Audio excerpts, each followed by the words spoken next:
He's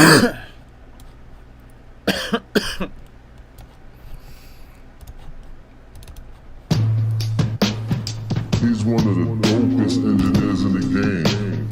The head engineer exclusively for Prodigy of Mobb Deep.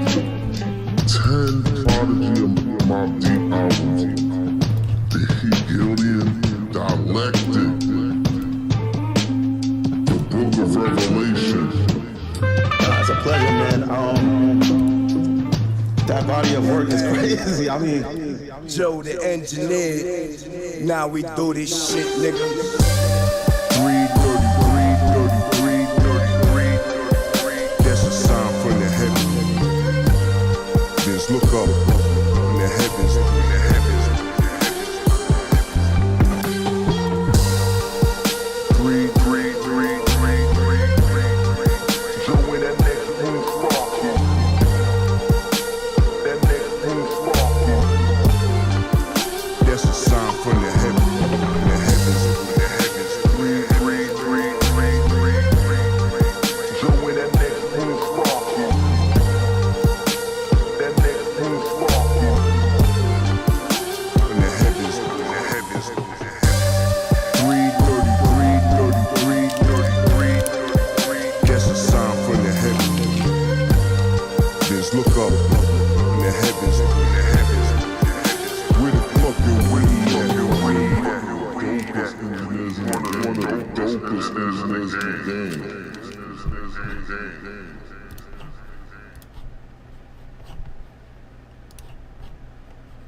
Yo, what the fuck is up, everybody?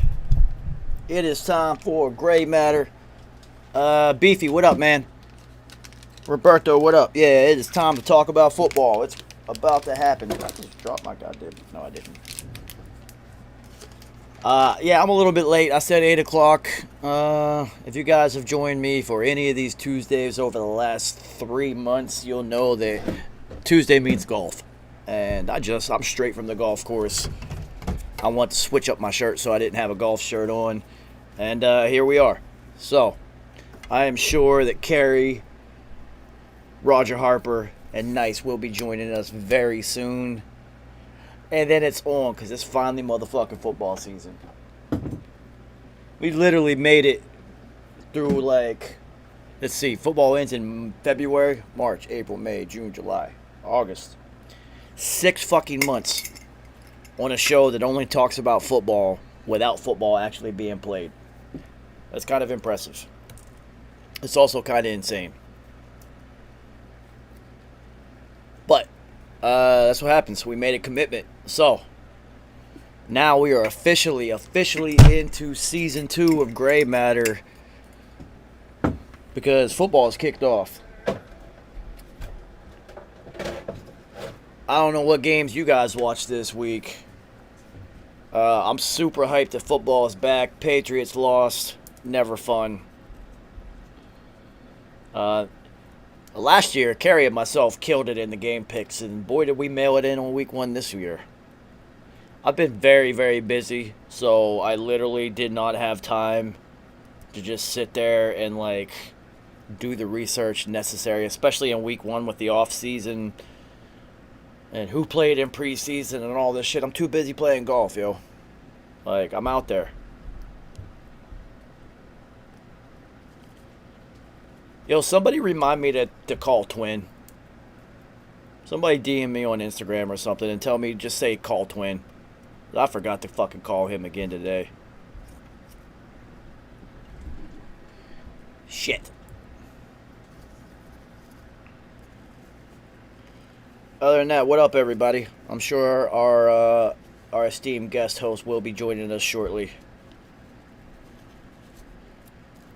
I mean, it's crazy that I do this a little bit. I'm late almost every Tuesday now because these guys are always late. Is it my fault? Did I set the tone?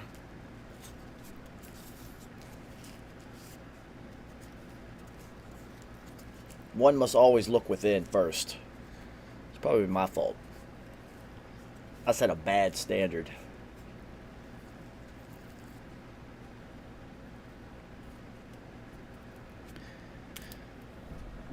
But technically it's fall, and if there's one thing that I love, I don't know if I'd say more than football because that's an awful fucking big stretch. It's fall golf in the Northeast. Cannot be beat. Today was absolutely pristine and flawless weather. I mean, you know, technically I played like shit. I could not make a putt outside of 5 feet to save my life. But in the long run, I did beat the two guys I was playing with, and they were super fun. So I guess it's a small victory. But considering that I was 12 shots worse than what I shot yesterday, not a good round. Couldn't make any fucking putts, man. It was ridiculous. I had 7 putts go off the right edge of the cup. So it was all day off the right edge. That's golf for you, though.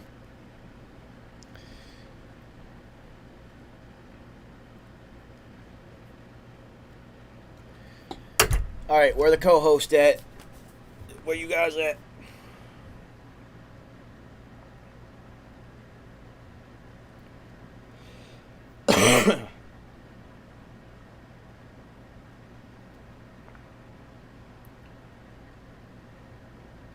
Yeah, no, today sucked.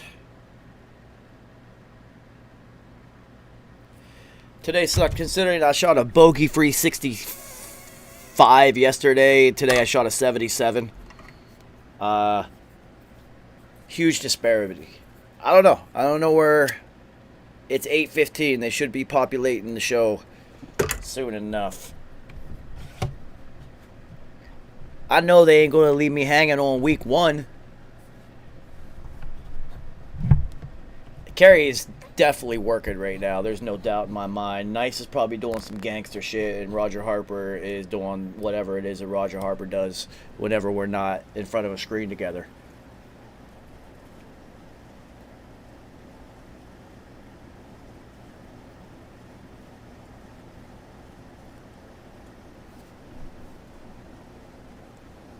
Yo, I am looking at the headlines right now for the NFL, and most of it is about which players are now going on injured reserve and are hurt.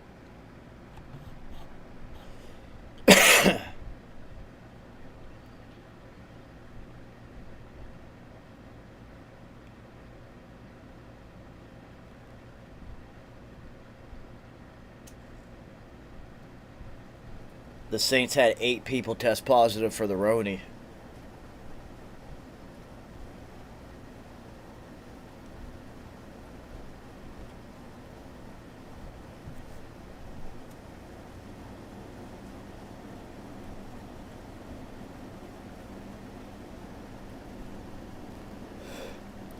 Yo, Beefy, watch this. I know how to get people to, my co-host, to come in so we can talk about football, because I don't do this shit by myself. I'm not going to sit here and talk about football into a camera.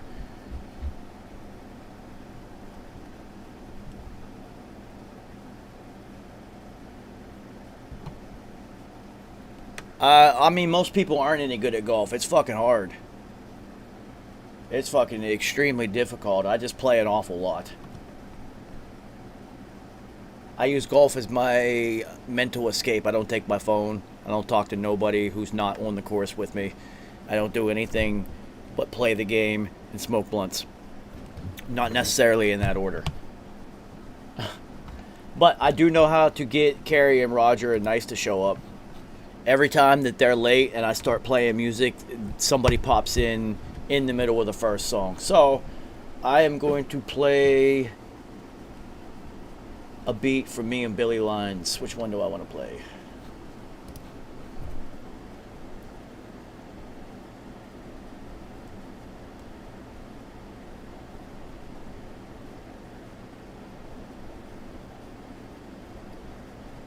This one's always fun.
Machiavelli the Dawn, what up, homie? So I just got a text from the motherfucking homie Roger Harper. Will not be available tonight. And now we're down to 3. And the real question is, where the fuck is Nice at?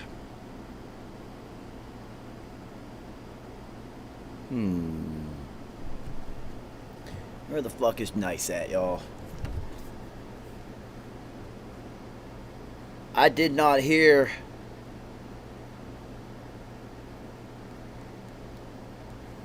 from Nice at halftime this year of game 1, which is usually like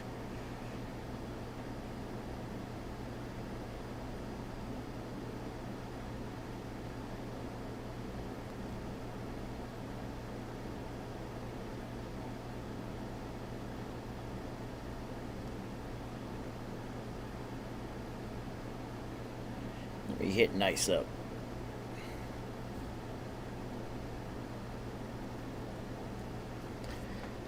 Fuck is Nice at? Yeah, man. Supposed to be talking about football. I don't like talking about football myself. I can and will, but then what's the whole point of this? The whole point of this is basically me and my football homies talking about football. We just happen to stream it now so that you guys can be part of the conversation. Flea, what up, homie? Oh, shit, it is week 1 wrap-up. I just don't know where the fuck Nice and Carey are at, Flea. Yeah, it was dope, man. It was dope. Couple unexpecteds, couple expecteds. Some statements made on both sides of the equation. A lot of things Flea, I don't want to break it down by myself, man, because then I'm going to call Carey and Nice and have these conversations with him anyway, so supposed to have these conversations together. Let me find another beat to play.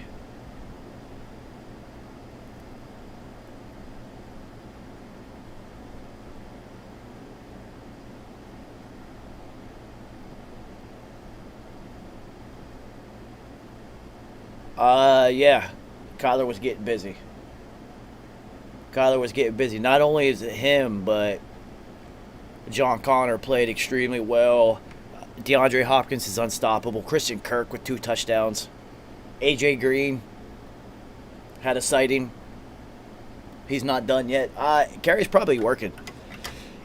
I'm going to try to, be somewhat entertaining until Carey pops in, because I don't know where the fuck Nice is at. I haven't talked to him.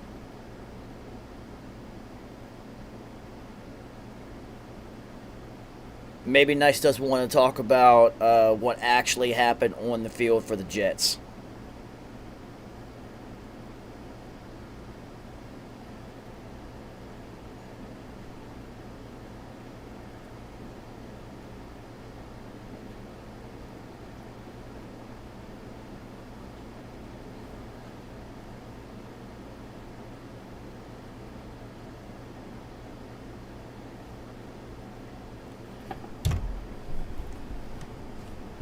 I mean, every once in a while I gotta put something different in the poll for what the fuck are we smoking. Nobody smoking joints tonight. Everybody smoking crack.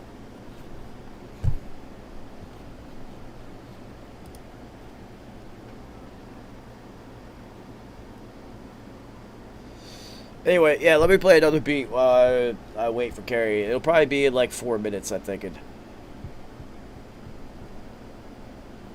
Metal. What up, yo? What am I smoking? Skittles. Although I did have some Obama from Cushwick Farms yesterday that was fucking awesome. I can't wait till that shit is done.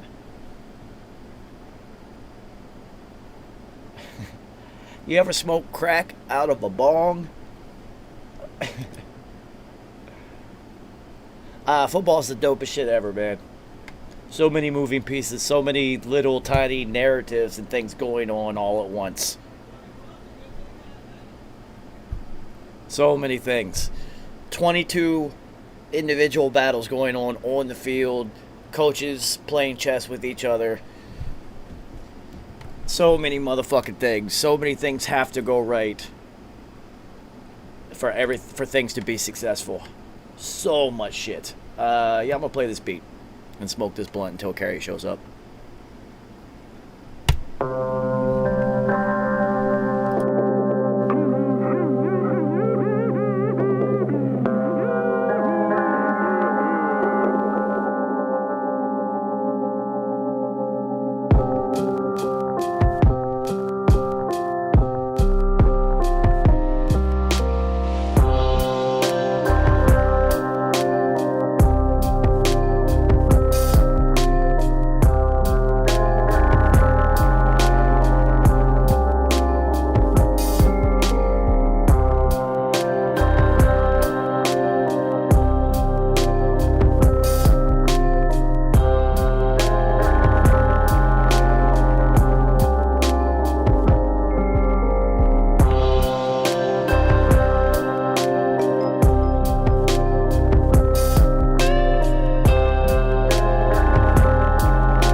Yo, so yeah, let's talk about that for a second.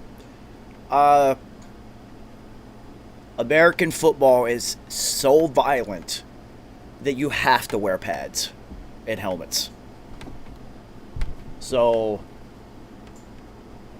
the odd part about that is the cause and effect, because once you now put a helmet on gladiators' heads that they know is going to protect them, it becomes a weapon.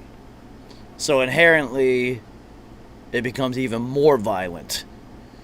So I know people not from America will be like, oh, it's kind of like rugby, but they have pads on. Well, they have to. Like rugby, there might be a collision. Like a real collision. In football, there is going to be collisions. It's the game. There are collisions at full speed. You literally have to be padded. People would die. It's so violent.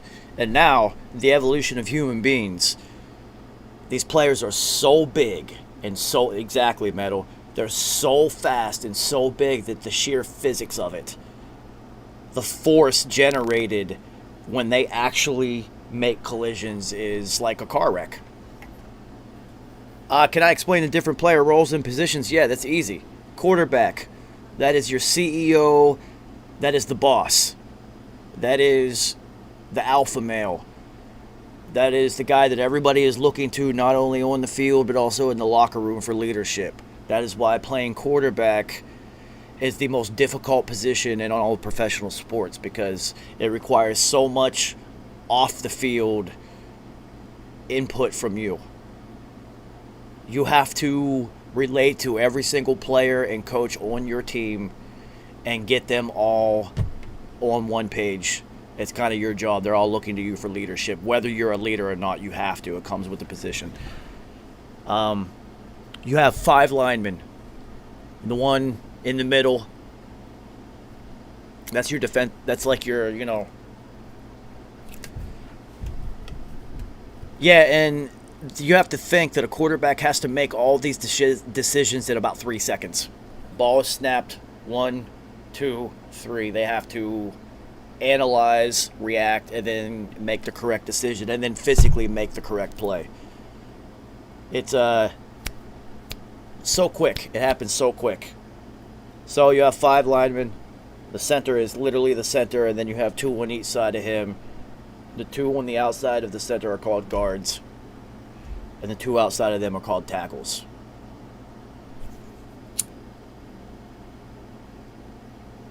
You have one, what is now lineman / wide receiver. It's kind of a hybrid called a tight end, and he can line up on either side of the end of the line, or basically anywhere they want him to. And then, depending on your offensive set, you can have 2 running backs, 2 wide receivers, 1 running back, and 3 wide receivers, no running back, 4 wide receivers, and a tight end, or 5 wide.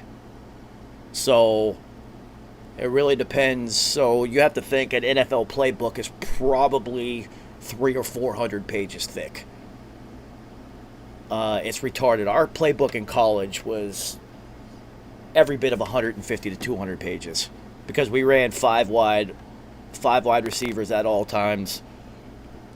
Just chaos.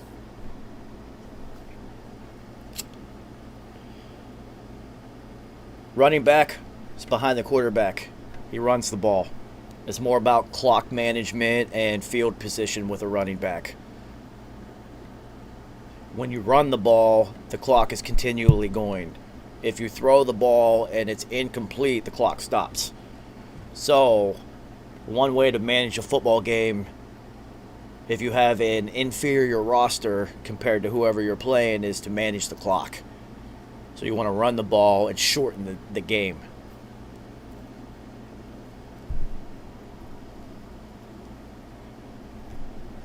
Now, on the flip side, on defense, it really depends on what your defensive philosophy is. It could be numerous different sets, and also depending on what the scenario of any given play is, because if you're closer to the goal line, you're going to bring in a lot more big people. If the team you're playing against is throwing against you the whole time, you're going to have a bunch of defensive backs running around. But typically in the NFL, they run a 3-man front on defense. So there'll be one big, giant, monstrous man in the middle, and a lot of the times they're Samoan. Because Samoans are very large and very strong, and the ones that play football end up playing nose tackle. And then you have 2 DNs, defensive end on each side of him that can line up inside or out. And then you typically would have 4 or 5 linebackers. You'll either have 2 sitting in the middle and then 2 on the outside, or you'll have 3 in the middle and then 2 that come down on the line and can either put their hand in the dirt or stand up. You don't know if they're rushing the pass or if they're covering somebody. Linebackers, the guys up front, their whole job is destroy the offensive line. That's it. Eat up the guys in front of you so that the guys behind you can make all the plays. They're the ones who are supposed to make the plays. The guys up front, their role is completely different. Behind those linebackers, in the NFL, you typically have 2 safeties, a strong safety and a free safety. The strong safety will come up and play linebacker sometimes and also cover the tight end, or strong safeties usually are more physical and like to hit people. The free safety is is a more cerebral player and has better coverage skills. The free safety is the last line of defense. He's the last guy all the way in the back. Can't nobody get past him or you fucked up. And then on the outside, you have your two corners. And those are typically the fastest and best athletes on the field because they have, in the NFL, an impossible job, which is to cover wide receivers, but you're not allowed to touch them anymore after 5 yards. So after 5 yards, you're just chasing some guy, and he knows what he's running, and you don't. So corner is an exceptional breed of athlete that has to have very, very, very quick firing muscles and decisions. You have to be able to close ground quickly.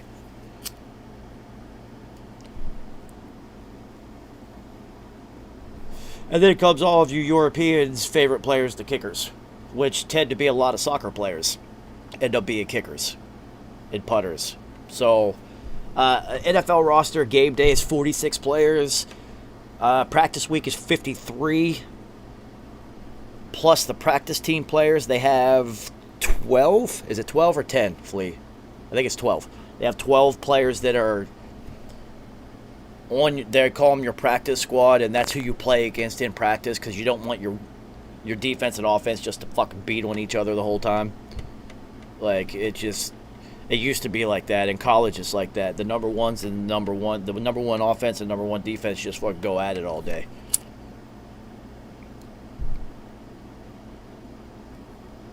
At high school, the best athletes are just on the field the whole time. So at high school, your best athletes are going to play everything. They're going to play offense, defense, special teams. They're going to do everything. Once you reach the higher the level you go, the more specific your skill set becomes.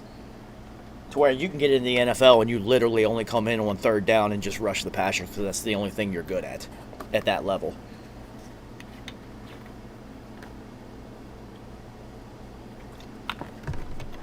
Now, what's nuts is in college, your roster might be 100 fucking people. You might carry 80 on game day for home games and like 60 for traveling. Okay, so I am a diehard New England Patriots fan, but I am a Tom Brady supporter first. And everybody knows that. I've been saying that Tom Brady's the greatest football player, the greatest quarterback who's ever lived since 2006. And I have many, many people who can verify that. Many people can verify 06, week whatever against the Dolphins. It was probably week 2 or 3 is when I called it. I saw a very normal play. The mechanics were so flawless and perfect that I called my brother instantly and said, hey, Tom Brady's the greatest quarterback who's ever lived. And he said, you are fucking stupid. And, 18 years later, I think I was proven correct on that one. Now, Patrick Mahomes has an opportunity to be the greatest quarterback of all time. But is anybody realistically going to achieve 7 fucking Super Bowls? No. Well, Flea, so there's a reason that younger quarterbacks are playing so early instead of sitting like they used to. So now, NFL style offense. So you used to have to kind of sit and learn how to play the NFL style of offense. Now, high schools are running NFL offenses. So you have these quarterbacks who have been running pro sets and dropping back 50 times a game since they were 14 years old. So, and then when you get to college, you're definitely running NFL offensive sets. Like, it's guaranteed. Especially if you go to, like, Alabama, Oklahoma, or... the 333 shop will be open sometime this week. I got 3 more things I have to do, and it's ready to go. But thank you. I was telling everybody yesterday, not only is it a merch line that has to do with this channel and everything that I do, I also make everything myself literally by hand. So Who else is doing that? Who else is literally churning out the merch themselves? I used to outsource and have it done for me, and it just loses its personal touch when you do that. So now I literally make it myself. Trying to be a little bit different. But yeah. So, metal.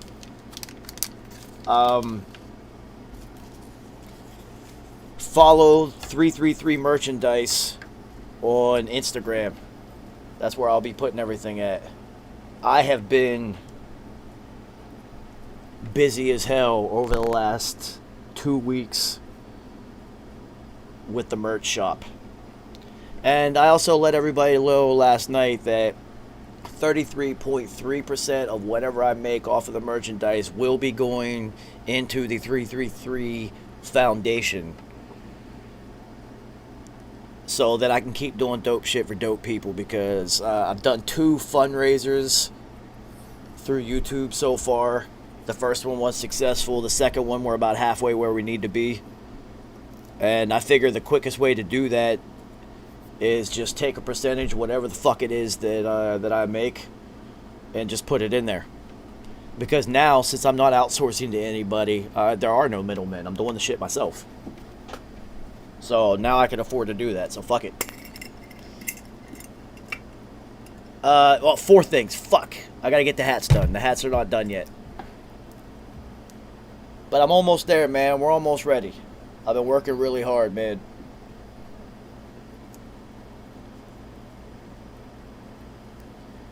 Yo, I have no idea where Nice and Carrie are at. And I've got things to do, so if they don't show up by the end of this blunt, I am done. We'll do this tomorrow. Yeah, it'll be Wednesday. I don't do shit on Wednesdays.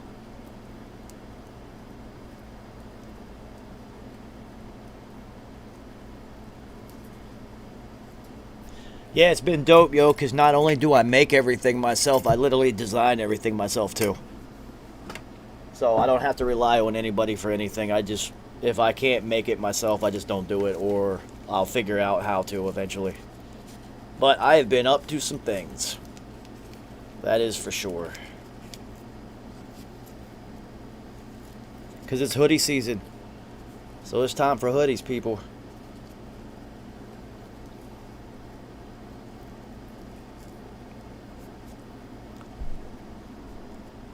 I just made earlier this morning, I just made a dope ass yellow and black hoodie. I wanted it. As soon as I made it, I was like, oh, I need this. I gotta make, that's the funny thing. I make all this shit because I want to wear it. That's literally, I don't make anything that I don't wear. Yeah, Flea, we're New Yorkers, man. There's nothing better than hoodie season in New York. Literally. I don't know New Yorkers who are like, man, I wish summer was forever.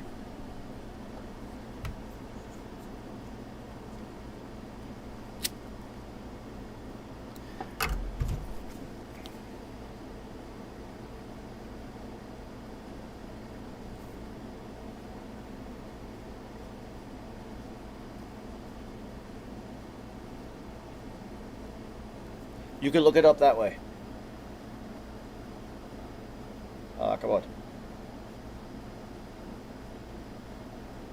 There we go.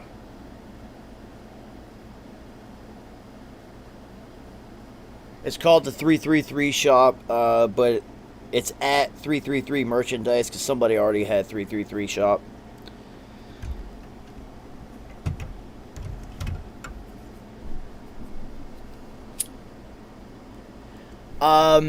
Well, you can basically, I mean, you can't watch every game. There's 16 games every Sunday. It's possible to watch all of every one of them. So you end up watching mostly highlights.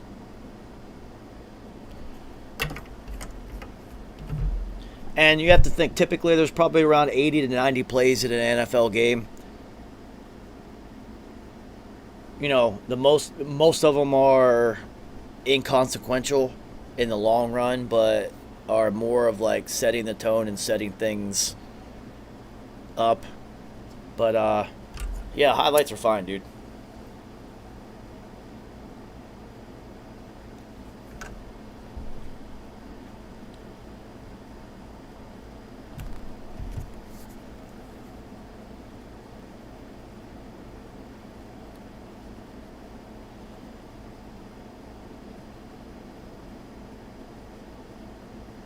Alright, Nice is showing up.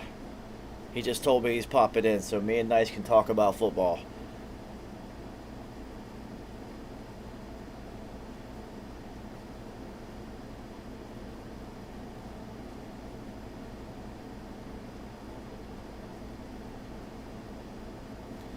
Nice. Literally nice.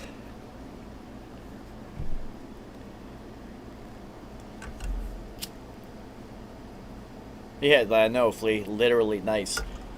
But yeah, he's popping in a second. This will be dope.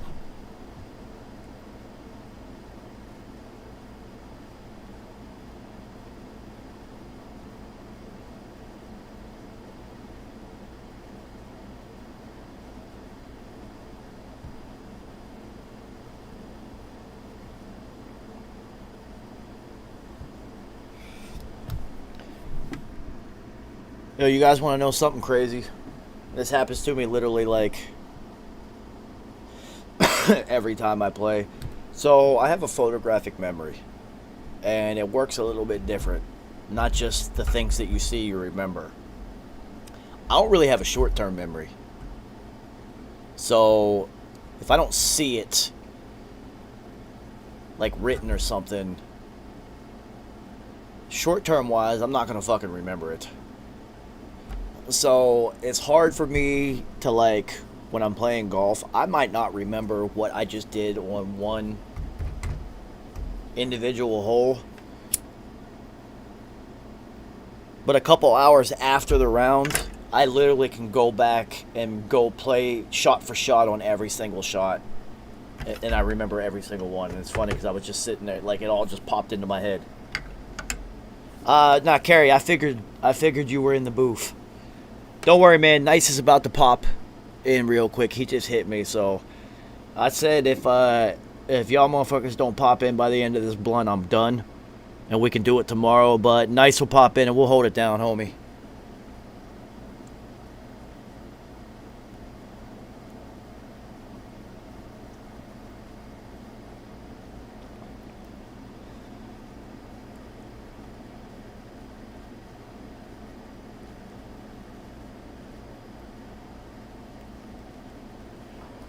Yo, Carrie, there are so many fucking injuries that have been listed after week 1. Which, if you guys don't know, is to be expected. You're going for the first time at full speed and also at full game length.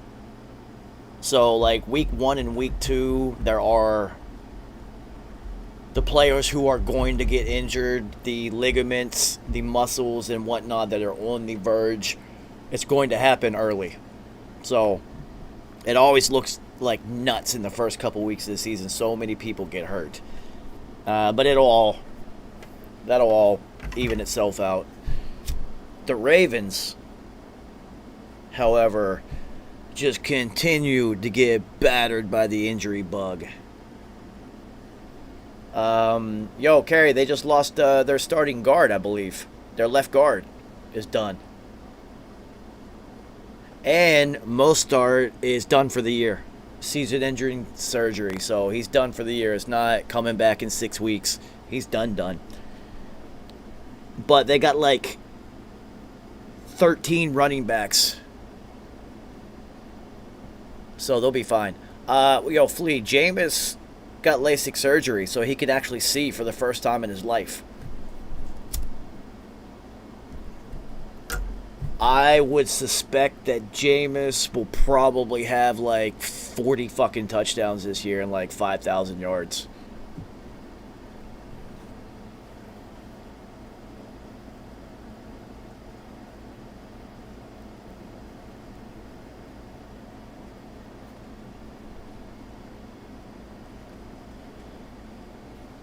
That Callaway kid didn't even get involved in week. They didn't even need him. They didn't need him. The Saints absolutely destroyed them. Now, I had not realized or been privy to the information that Aaron Rodgers is basically never wins in Florida. So that's that cold northern football team traveling down to Florida in the early season and absolutely getting destroyed. It happens all the time. The Patriots are notorious for losing in Miami early in the season.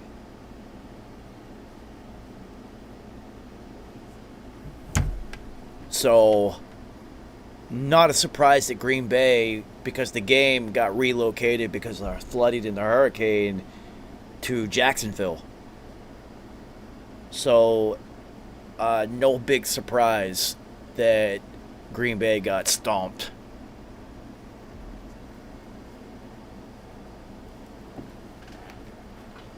They were not prepared for that humidity and heat. And I think they said it was like 88 on game day, so it happens, man. Teams have bad games. Doesn't mean the season's over. It's week fucking 1. So the Patriots, the year that they traded Lawyer Malloy with less than a week left before opening week, they traded him to the Bills. He basically goes and tells them their entire playbook. The Bills beat the Patriots 31-0, and then the Patriots won the Super Bowl. A couple years later, the Chiefs absolutely manhandled the Patriots in week 1, like beat them by like 40 or something retarded. Everybody said Tom Brady was done. The Patriots dynasty is over. The Patriots won the goddamn Super Bowl that year also. So, the only thing that sucks about losing in week 1, no shot at an undefeated season. Now, there's realistically only 2 teams that could even think of going undefeated because it's so difficult to do. It's the Chiefs and the Bucks, and both of them won games against good teams that they should not have won. And that's the good sign of a team. That's a sign of a good team in the NFL, is when you lose games that you probably were supposed to lose. They both got outplayed in those games, but then found a way to win anyway because they're just superior teams, and they've been in those situations before. Rodgers getting benched didn't bother me at all. They were down by 35. He was off. He didn't make any good throws. He was out of sync with his receivers. His tight end got rocked. I don't think he even came back in. So, there's no need to keep him out there. What if he gets hurt? You're not going to win that game. You're down 35 in the fourth quarter. There's no point.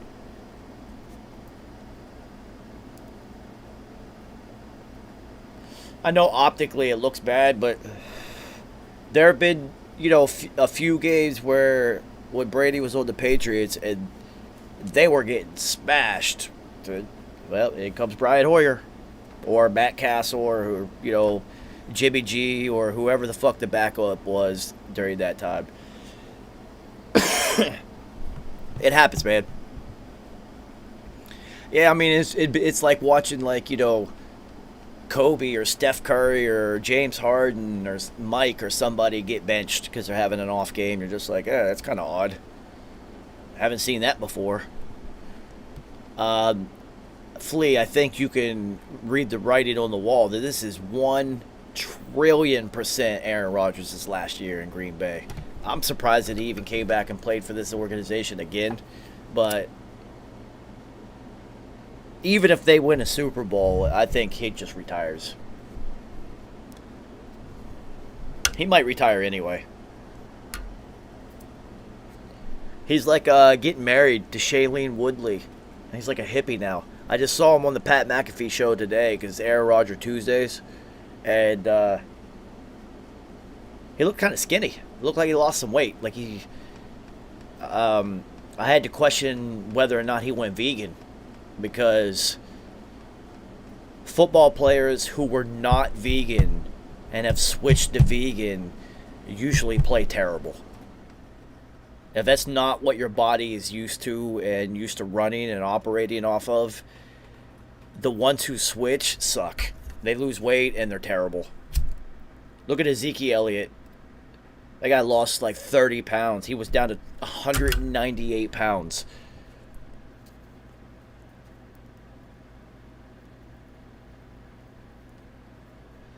It's like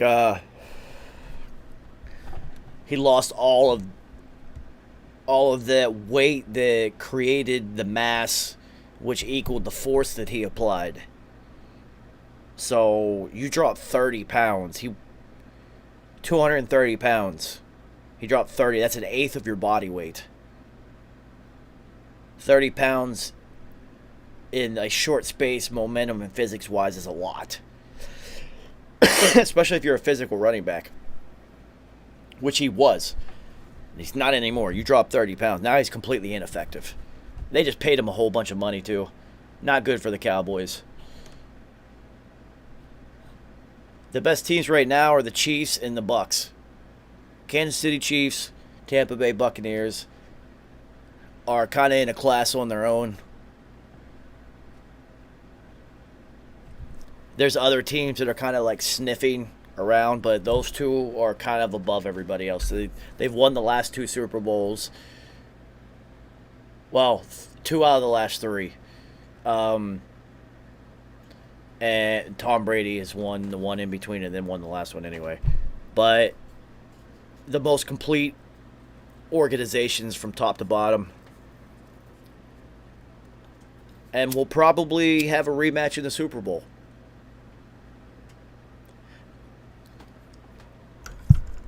Now, what's crazy about Kansas City is you literally have to score at least 30 points to have a shot to beat them. Realistically, you have to score 32. So, if you don't cross 32, you're just not going to beat them, and that's what happened to the Browns. They had a turnover late on what would have been a scoring drive, which would push them from 28 into like 34, and they would have won that game. But if you don't get 32, you're not going to beat that team. Which is nuts to say in the NFL because, I don't know, the average scoring is probably somewhere in the lower 20s per team, maybe in the upper teens. What about the Patriots? Well, we'll see. We got beaten week 1, 17-16.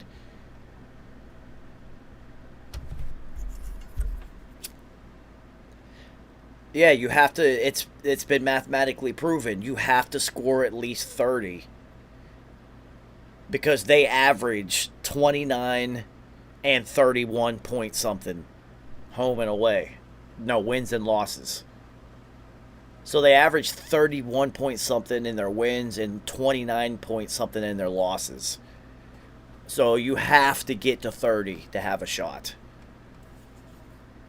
Yeah, I know, whole Nick Chubb,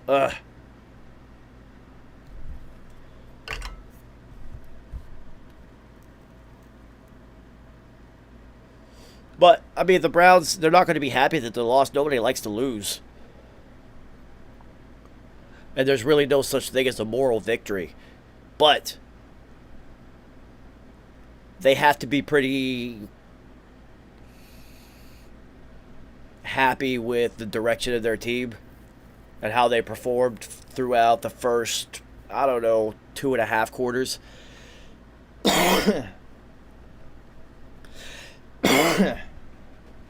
It's just, the Chiefs, they only need one play. I mean, Machiavelli the Dawn, you have to understand, I went to college in Boston, and the 4 years that I was there, they won 3 Super Bowls. So, of course, I'm a fan. I'm a huge Tom Brady fan. And the Patriots won 6 Super Bowls in 18 years, which is fucking retarded. And now Tom's gone. And he went and won a Super Bowl with someone else. So now he's got 7. Well, Flea, one of my favorite things about Baker Mayfield, and I have always said this, and I use this term very rarely, is he's hyper accurate. He's extremely accurate when he's on. I'm talking like pinpoint placement, no matter where. And in the NFL, it requires supreme accuracy because the windows to fit balls in are so small, and the defense is moving so fast. That's another thing. You'll see a window, but by the time the ball gets there, will that window be closed? So that goes into the decision-making process also. You have to try to factor that in. Like, you see a guy, but, like, can you get it to him in time?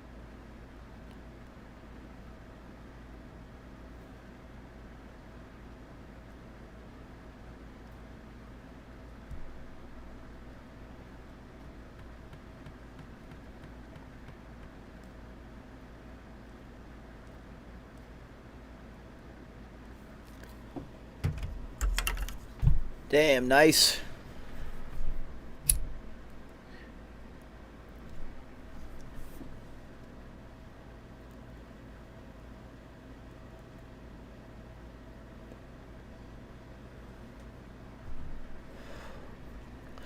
Yeah, Beefy, the things that professional athletes are capable of doing in their given discipline is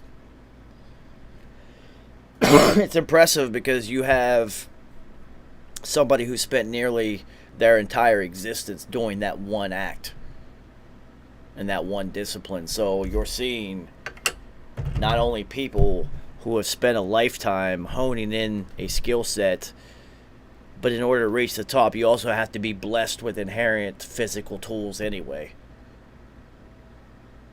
So you can spend a lifetime throwing a football, but if you don't have like an NFL arm when you're like 12 years old, and people are like, "Oh my God, that kid's different," it doesn't matter. You can throw it all day, but you have to be able to compete at the highest level possible. The Ravens, the problem with them is this season is their year to be injured. So, oddly enough, in the NFL, and it happens literally like clockwork, every single season there's going to be one team that just gets hit with the injury bug. It never fucking fails. This year it's the Ravens. Thank God I don't have to do this by myself anymore. It's hard sitting here talking the whole time by yourself. I appreciate you guys rocking with me because that shit is not easy. What's up, gang? Yo, what the fuck is in your mouth? What's up, baby? I've been flying solo for the last hour. Roger Harper is indisposed and Carrie's working right now. Oh, Yeah, so it's just me and you, God. okay, God. It's all good. We hold the fort down, God. It's nothing. We actually got shit to talk about. I haven't talked about a single game yet because I didn't want to do it by myself. Okay. And I also figured, if we can't do this today, if nobody shows up, we'll just fucking push it to tomorrow because we can't skip it. It's week 1. Are you crazy? Yeah, it's week 1, baby. Nah, Week 1. I knew you was going to pop in late. I just figured that somebody else would be here during the first half. Okay. Yeah, week 1, man. My shout out to the Jets, man. We're not starting with the Jets. You don't get to do that. You don't get to do that. You just got here. You don't get to do that. You did that on purpose, but shout out to Zach, man. Zach did his thing. We'll talk about that in a minute. I think you got a little bit of Jets optimism that you're drinking out of that cup right now. Yeah, man, a lot of it. I've seen a lot, man. Nah, so obviously Thursday, the Bucks proved. All right, so to me, what I take away from that game is Coach Bruce Arians does not like Ronald Jones. We know this. He does not like him. But secondly, the Bucks are a legitimate football team because they should not have won that football game. Yeah. And they did, and that's the sign of a good football team. Just like the Chiefs. Just like the Chiefs, Should have gotten beaten by the Browns. They got outplayed. But the Chiefs are a real football team, and they won a game that they should not have won. Yeah, man. Two plays that ruined that Chiefs Browns game, man. 2 plays. Yeah. That the kicker and and Baker, man. Baker should have never do that pass. Well, nah, Nick Chubb fumbling, kind of fucking. Should, I mean, they had a chance. That was their chance right there. They was not never getting stopped. There was no way. The Chiefs' defense is definitely a problem that got to be fixed. Well, I down the mean, line. is it really a problem? Or the Browns' offense is really that good? I think the Browns' offense is just really that good, dude. Yeah, the Browns' offense is really that good. And like I said, the Chiefs, they didn't have a honey badger in the backfield, so it was looking really bad at first. Well, I mean, But- on the opposite side, Odell didn't play. Oh, And, you know who also never saw the field? Motherfucking Rashard Higgins. yeah, Rashard Higgins never saw the field. That's because they got that kid. Peoples-Jones took his job. He did.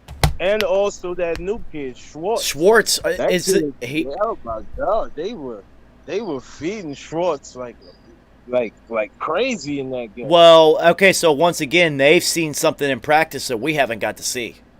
Yeah, Schwartz definitely proved his worth. He definitely did because he was on a lot of plays. Well, he's A lot of plays. He's definitely dope. that kid is fast. Yeah, he's really fast. Really. And you know what? Honestly, nice they didn't have that on their team. Yeah. Higgins is a third down receiver. He's possession receiver. That's all they used him for. Odell breaks plays open. He's not burning somebody up the sideline. Yeah. You get Yeah, him he the ball in space, and he'll turn an 8-yard play into a 60-yard play. Yeah. Eh, Yeah. I mean, And then Landry plays like Anquan Bolden used to. Landry's just getting busy wherever they need him. So they did. I feel like if they play again, I really feel the Browns is gonna beat them. They can, and they know it. Yeah, they know it now. They know it. So yeah, that one was dope. It was a good game. You also. Hold on. Let me just go to the scores because there's some games we got to talk about, yo. Yeah, oh, yeah, it's a lot of games we gotta talk about. All right, so we already talked about the Bucks game. That was to be expected. Everybody on the planet knew at 1 minute and 24 seconds when the Bucks got the ball back, the whole world, including the other team, knew, shit, Tom Brady's about to beat us. Mm-hmm. How you give Tom 1 minute 24 left on the clock and all he has to do is get a field goal? You're going to fucking lose. Yeah, you're definitely going to lose. Well, You never give Tom the ball. Never give him the ball with any time left on the clock. It's the same thing with Mahomes. You don't give these guys opportunity. the only difference between the two of them is Mahomes only needs one play. Yeah, man. They literally only need one play. Yeah, it's ridiculous. It's retarded. It's ridiculous. So the other. Tyreek Hill has elevated his game on another level. Yeah, no, he's like a real receiver now. Yeah, he can really run routes now. That's a problem.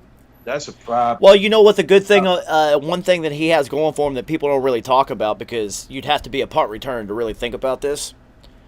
His punt return history and ability, when those balls are underthrown or just Patrick just lets it go. Yeah, he can locate. He's so good at locating it, and the defenders turn it around. They can't find it.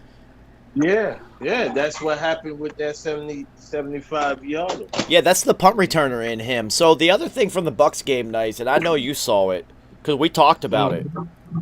Yo, Antonio Brown is going to be a goddamn problem. Oh yes, of course he is.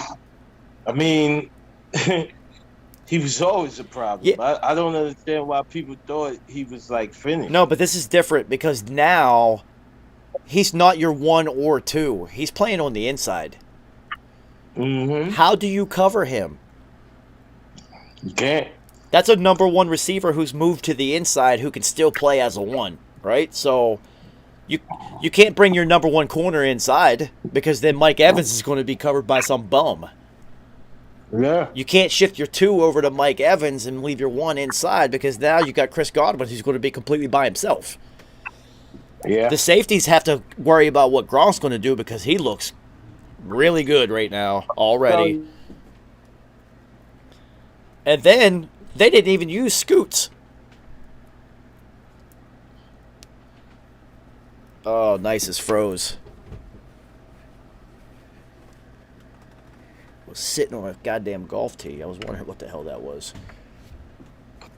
So anyway, let's move through some games and talk about them real quick. Mm-hmm. Steelers and Bills. I totally watched that whole game. Oh man, that was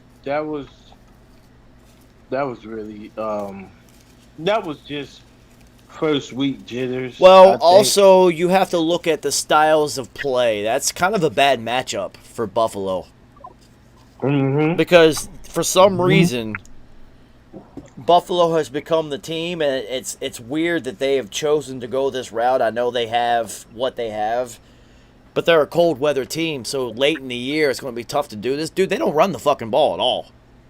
At all. They literally, Because they have a quarterback that can do it. I know, but like they just, hey, we're just, this is Sandlot football. Step back and just find somebody. Yeah. So you get against a team like Pittsburgh, whose front was absolutely dominating the line of scrimmage. Yeah. TJ Watt deserves every dollar that he gets because he proved to you that he deserved that money that he gets. Now it would be interesting to see if Pittsburgh, if their front's not getting pressure, if their back end can hold up against a good passing team. We don't know yet. It's still week one.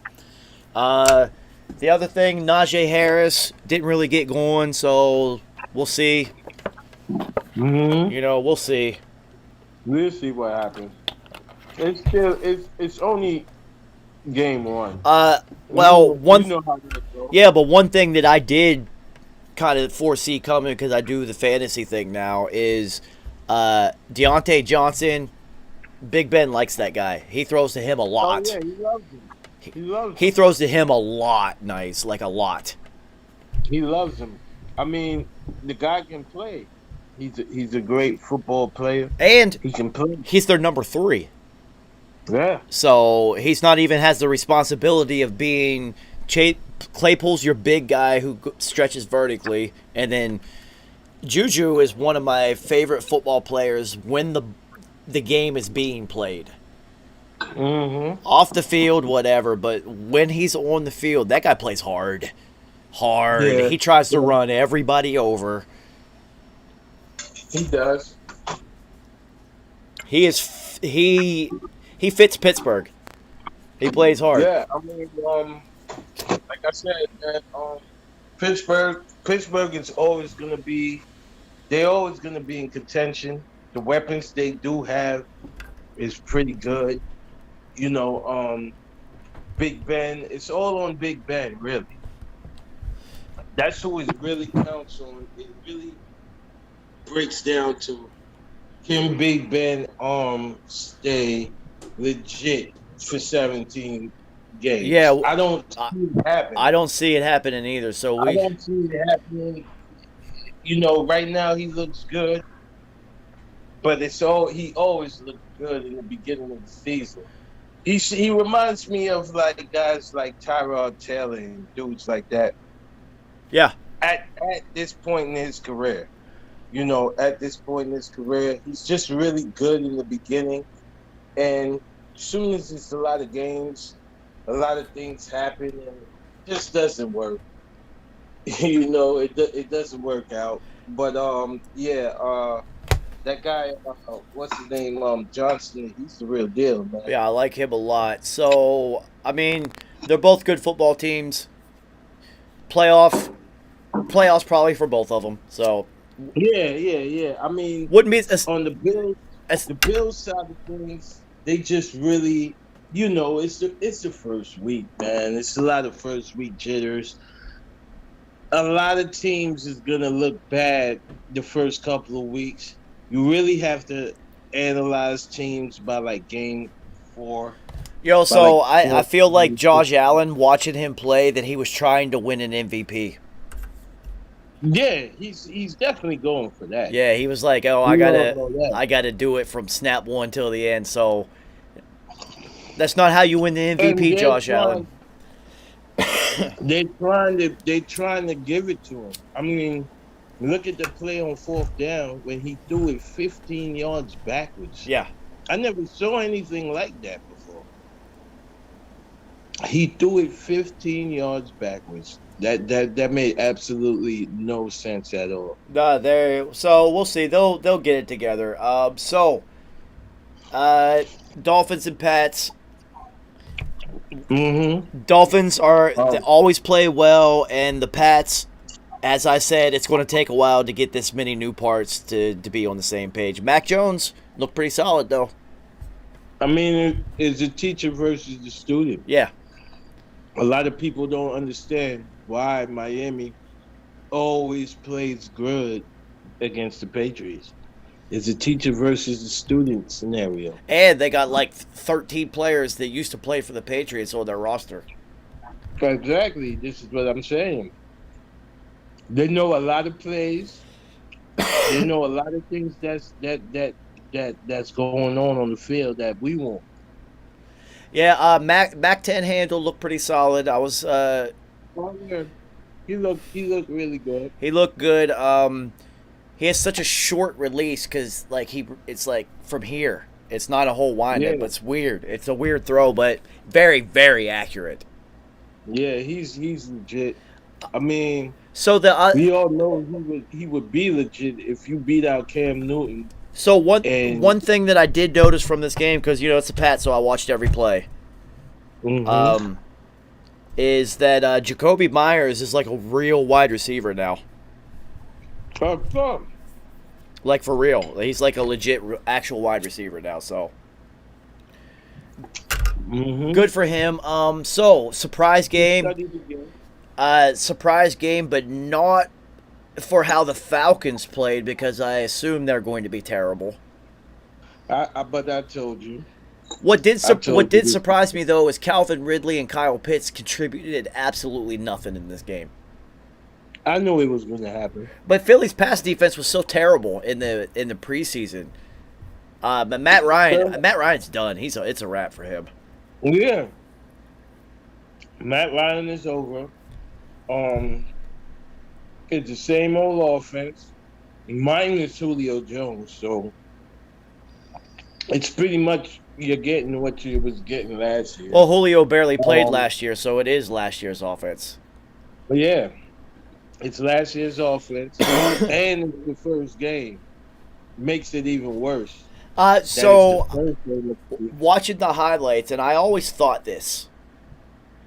The modern day NFL, how it is structured now, actually, Jalen Hurts is an NFL quarterback in this NFL.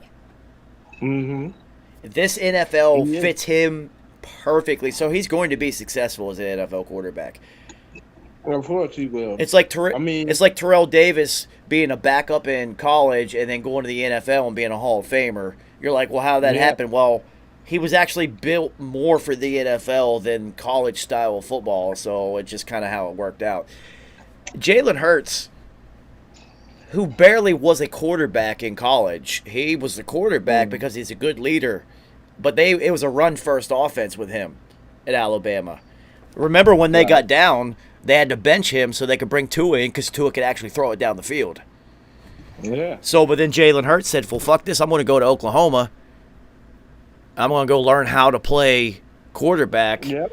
Quarterback. But I knew Go to Oklahoma. I knew this when he got there. I told Kerry, I was just like, oh, he kind of fits what the NFL is now. It's RPOs, short decisions, get the quarterback moving, run when you have to. It's like you have to be mobile. It just fits. He fits. I also think he was playing one of the worst teams in the NFL, so that helps. Yeah, that helps. They're terrible, Well, dude. They're fucking terrible. That's what I was about to say. Their defense is awful. Dude, they put up 6 points against the goddamn Eagles. And he's a mobile quarterback. Let's see other surprises. Now I'll just go straight down the line. Easier that way. So next game on the ticket was a good one. This was a good one.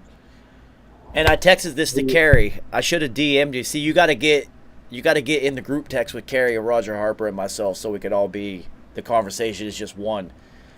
Okay. Jamar Chase is a gamer. Of course. Fuck all that practice shit. He don't give a fuck. I mean, we know football, and if you know football, a lot of players. Some players really just perform when the lights are on. Yeah, he's one of those because we didn't hear about drops. We're not going to hear about drops. One of those guys. Yeah, we're not going to hear about drops in practice at LSU. But once you reach the NFL and you're having drop, there's like each team has a reporter that works just for that team. That's assigned just to them. So if you're getting a lot of drops in practice, we're going to hear about it. Yeah. You know who else was a gamer? Motherfucking Tim Tebow, man. Oh yeah. I mean, these are guys, like I said, when the lights come on, something else clicks when the lights come on. You know? I always thought that I played like that. It was just like, it's practice. It's not that big a deal. Whatever. Yeah, practice. It's like, all right, we're doing practice. I know what I gotta do, but really see me when the lights come, when it's really game time. Yeah. So Joey Bag of Donuts. I mean, it's Joey Bag of Donuts. He can play. We know this. Yeah, he's back. So he's a real good. It was a really good game because it went to overtime, and not only did it go to overtime, it went the total length of overtime. Yeah. So it was easy to pick Captain Kirk to lose because they always suck at the beginning of the season, but boy, did they mount a furious 21-point comeback out of nowhere. Yeah. I mean, Captain Kirk, he's good. He's good for.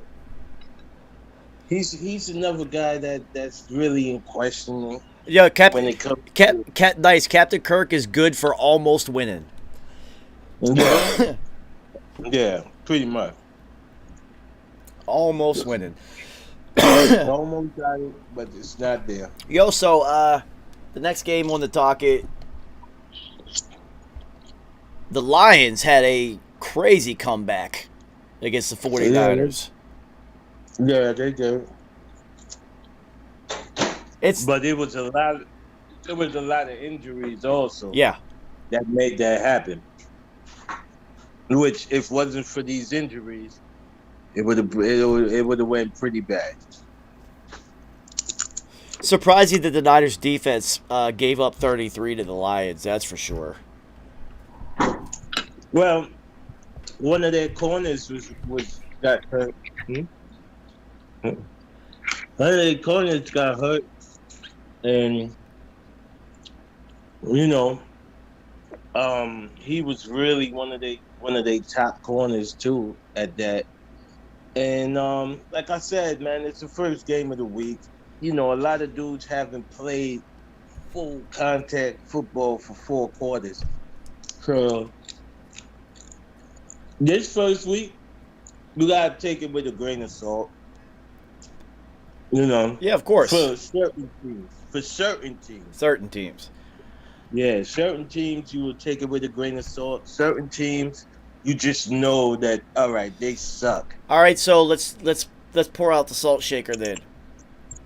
Which one of these teams is closer to their true identity? The Cardinals or the Titans? Because the Cardinals beat the shit out of the Titans. Like literally just. Well, so this is what happens if you're the Titans, and it kind of surprised me that they weren't able to put any, not able to come back.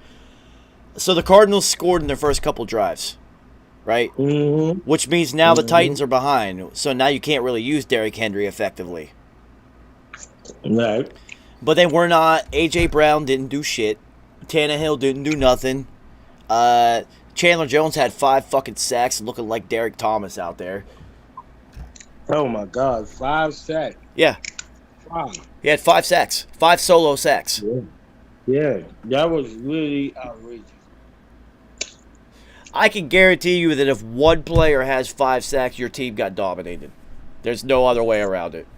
There's no other way around it. Dude, I was watching this because I had Derrick Henry on my fantasy team, and I'm just watching him get 1 yard of carry, and I'm just like, Our offensive line gotta get it together. Well, I will tell you what was happening. Yo, Justin Simmons was all over the fucking field for the Cardinals. Yes, he was. Yes, he was. I saw the game. Yes, he was. He was everywhere. So you already have Budda Baker on the back end to be an all-pro safety. You don't need Justin Simmons back there. You could allow him to be Troy Polamalu. He can just go create. Just let him do whatever he wants. Yes. Yeah. Budda Baker is definitely a top 5 safety in this league. Definitely. So he just knows how to track the ball down. Like, he's everywhere where the ball is at. It's just ridiculous. it's interesting, though, that every single team in the NFC West won. So Yeah. NFC West is the best division in football. especially if the Cardinals are going to play like that, because the Titans are an AFC title game team, and they just got destroyed. Yeah. Yeah. Like we literally talked all offseason about how the Titans are going to be the most physical team in football, and they got manhandled physically. Yeah. Yeah. They never caught up. They just never caught up. Like, they were down and just never caught themselves. Which I said once again, for that team, that's the first week jitters. Yeah. That's not going to happen every week. No, not at all. Not at all. But they did start slow. Boy, did they start slow. Another surprise in how easy it was for them to win. Mm-hmm. Seahawks really beat the Colts, like really beat them. I told you this was going to happen because I knew it once. What's the Colts quarterback again? Carson Wentz. Carson Wentz. I knew it once Carson Wentz was coming back. He's coming back too quick. It's too fast. He got to trust himself again. He got to trust his leg again. It's a lot of mental with the Colts right now. Well, And they're vulnerable to lose a couple of games right now. well, They I texted Carrie during the game, and I said Carson Wentz does not feel pain because he got hit so hard once I thought they killed him.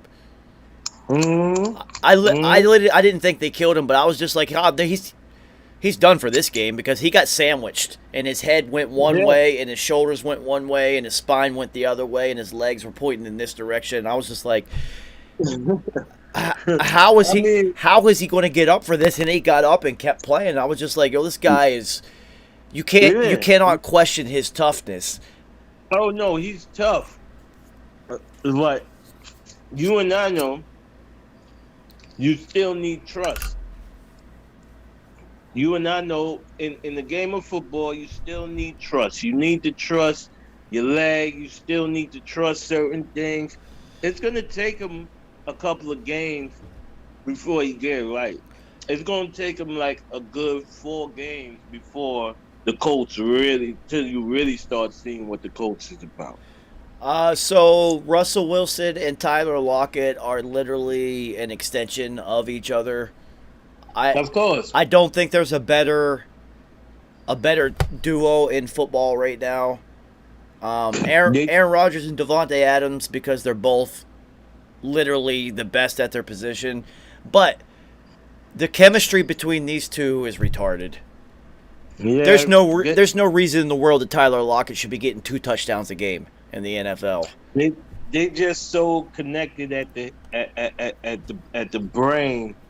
They played so much with each other that he knows where he's going and he knows where he's going. So it's just a matter of giving Russell Wilson some time, and he's gonna throw that in a spot where he knows for 100% that he's gonna be. And that's just how it is with them. They've been around each other for too long. They have not. I mean, that's Tyler Lockett, only quarterback since he's been in the league. Dude, it's incredible the chemistry between the two of them. It's like, it's really remarkable because I'm trying to think of like, it's like Tom Brady and Gronk level chemistry. Yeah. So there was a play in the Bucs game where Gronk wasn't supposed to actually run a route. He was supposed to stay in and block. Mm-hmm. But because they have been together for so long and they both knew, it was the one where Tom Brady was fading backwards and threw that short touchdown to Gronk. Oh, yeah. Yeah, Gronk wasn't even supposed to run a route on that, but he saw the linebacker blitz, pushed his out, and then adjusted the play, and Tom just knew he was doing it before he even did it. And they even said it after the game, like, we have played so much together that as soon as the ball was snapped that we saw that linebacker blitz, we already knew what each other was going to do. So, of course, Russell Wilson and Tyler Lockett have hit that level. And it's different because Russell Wilson gets out of the pocket and the play is broken. What's unique about their chemistry is Tyler Lockett's ability to break off of his route and go find an open spot. Yeah. It's really dope. Yeah, it's impressive. It's impressive. So, the other game that I watched at 1, and as I always do, and will be doing probably his entire career, Justin Herbert is that motherfucking dude. Nice.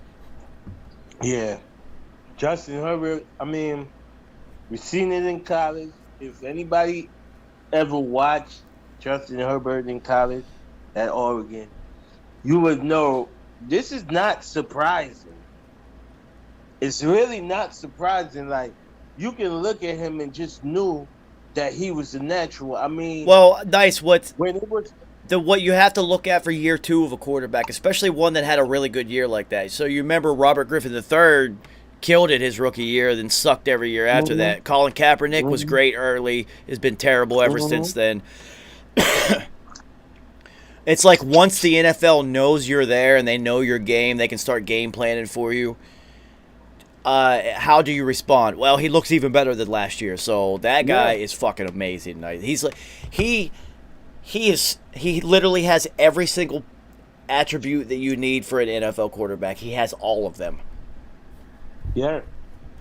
All of them. The size, everything. The arm strength, dude. He was fitting things into windows like 22 to 24 yards downfield, and I was just like, God, he is so good already.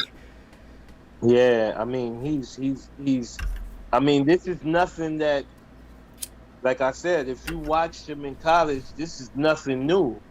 He's always been this good, you know? So, I mean, some people just are that good. Some people are just natural football players. So nice. We have it's kind of a statement game for the Chargers because last year they lost every close game they were in by bad game management, stupid decisions. Mm-hmm. They go down in the fourth quarter and score a touchdown to go ahead and win the game. This is something they never did last year. Yeah. Mind you, this is also against a playoff team and one of the best defenses in football. So, football. Like I said, he's only going to get better, and he has by far the most underrated wide receiver in the league. Yeah, Keenan Allen's incredibly good. He's so good. I mean, he makes you look good. Yeah. He will do things that will make you look good. So, I mean, with the team that he has around him, the weapons that he has, he's only going to go up from here. It's not going to be, I mean, watching him in Oregon, he was making these throws. He was projected to be the #1 quarterback that season in the beginning of the season. Only reason why it didn't happen, they lost a couple of games, and that wasn't on him. That was because their defense sucked. That guy is incredible, Nice. He's incredible. He's incredible. You know me. You've known me for a long time, and you know I only care if you can do what he does as a quarterback. You have to be a real quarterback for me to actually like you. Mm-hmm. That guy is for fucking real. Like, for real, for real. We'll see. We'll see as his career develops, if he develops into the type of leader that is necessary to win titles. All about the mental now for him. Yeah, because the physical tools are all there, man. He's so impressive. He's so impressive. So with Washington, Fitzpatrick is done for at least 6 to 8 weeks. So they actually I played. think it's a good thing. This will probably be over. He'll probably be done after this. I think it's a good thing for the Well, I was just about to say they actually play better with Heineke anyway. Heineke is very underrated. He's a great quarterback. Yeah, he plays like Not- it's like Gardner Minshew almost. It's like he's better than you think he's supposed to be, so you don't give him the credit that he deserves because he's not supposed to be that good. Yeah, that guy can play. He can really play football, man. So he looks like a player to me he's one of those guys that just is going to continually improve. And like his ceiling wasn't in college. He just kept getting better and better and better, and he's just going to keep getting better. They are better off with him. It's just I don't know what their backup scenario is now. They should probably call Cam Newton. Yeah. Cam, now, this is telling you how bad Cam Newton is right now. Yeah. I mean, this is a team that has one quarterback, and you can't get a job with this team. Well, Nice. That's terrible. The issue with Cam is his personality is so big, he can't be a backup. He's still going to try to be the man. Yeah. So it gets kind of not worth it if you have a quarterback, especially if the quarterback hasn't established himself, especially confidence-wise, you kind of have to like protect them and incubate them. You can't have your backup being Cam, and then if you start to play bad, everybody starts chanting Cam's name and shit. Mm-hmm. I think if they do pick up Cam, I think Chase Young will snatch Cam up by his whatever those things are sticking out the top of his head, and let him know whose team it really is. Yep. So now that you're done playing Jameis Winston.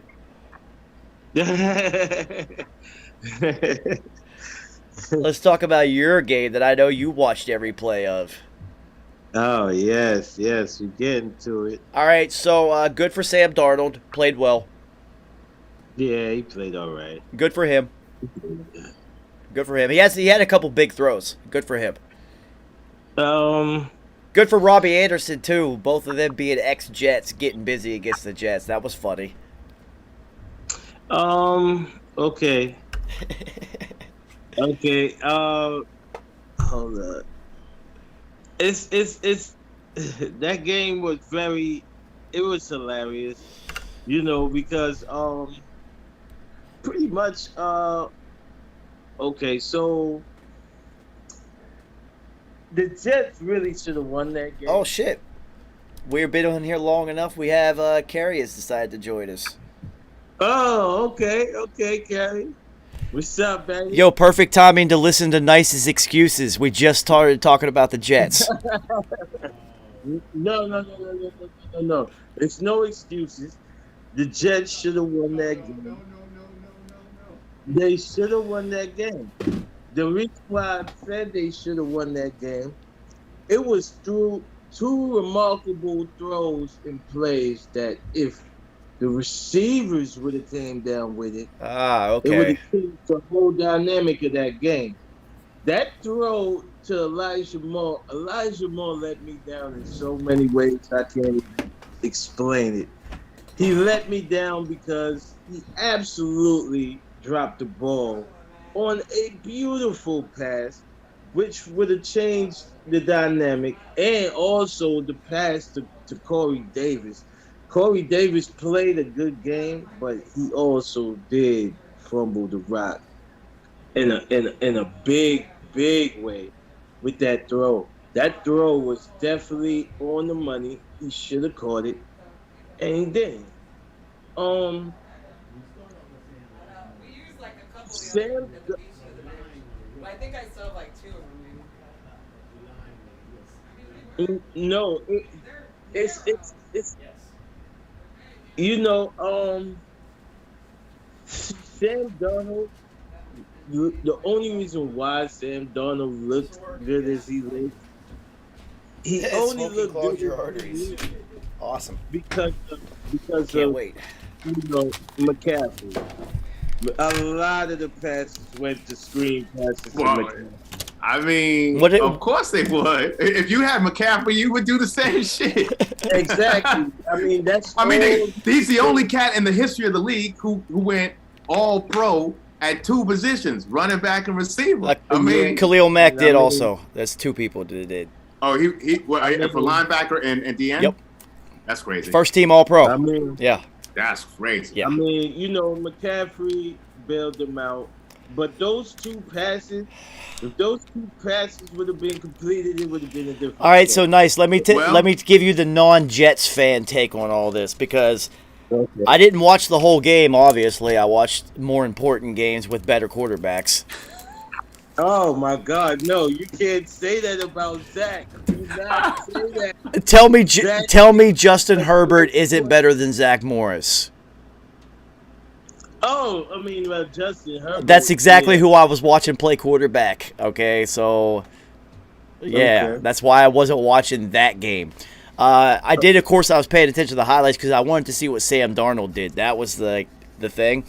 I was not impressed with Zach Morris at all. Really?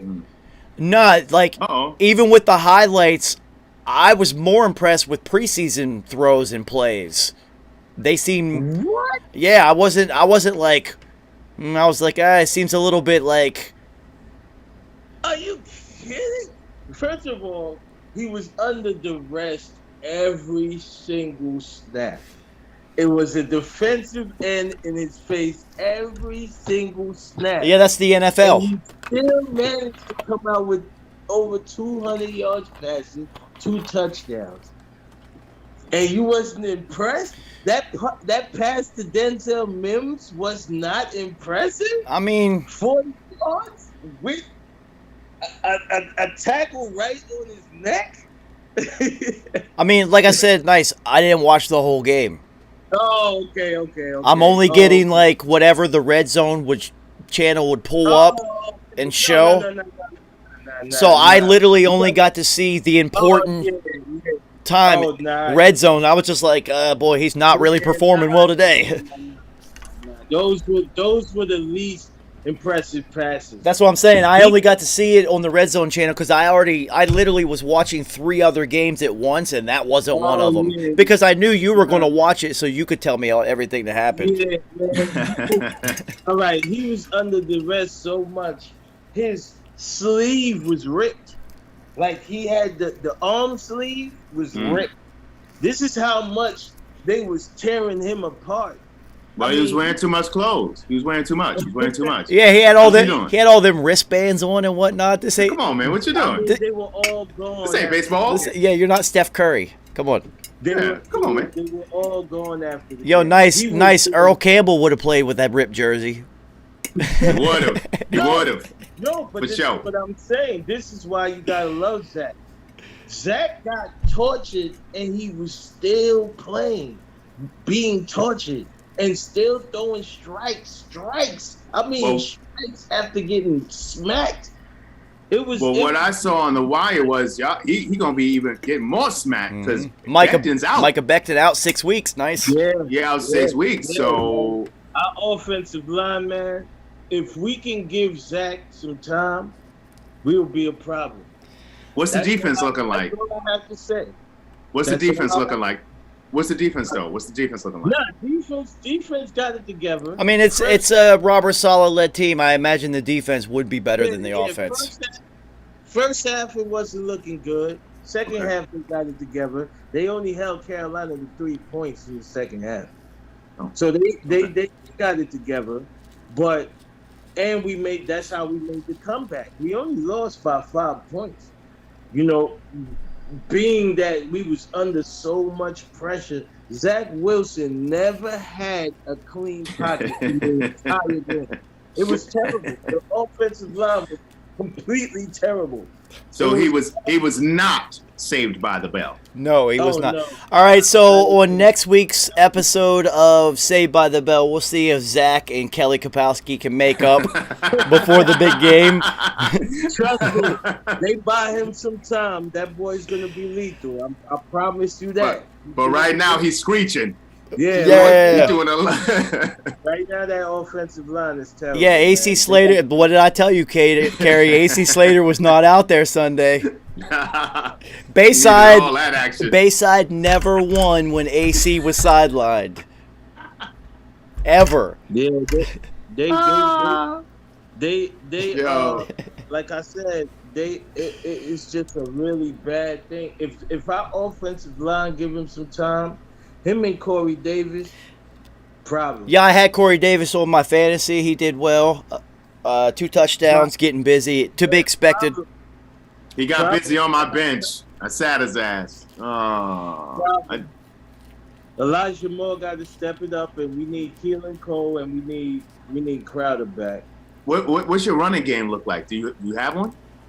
It's on the offensive line. Todd Johnson can get the job done. Did you hear what you just said? I thought y'all liked the rookie. I heard that. Former Lions great Ty Johnson can get the job done.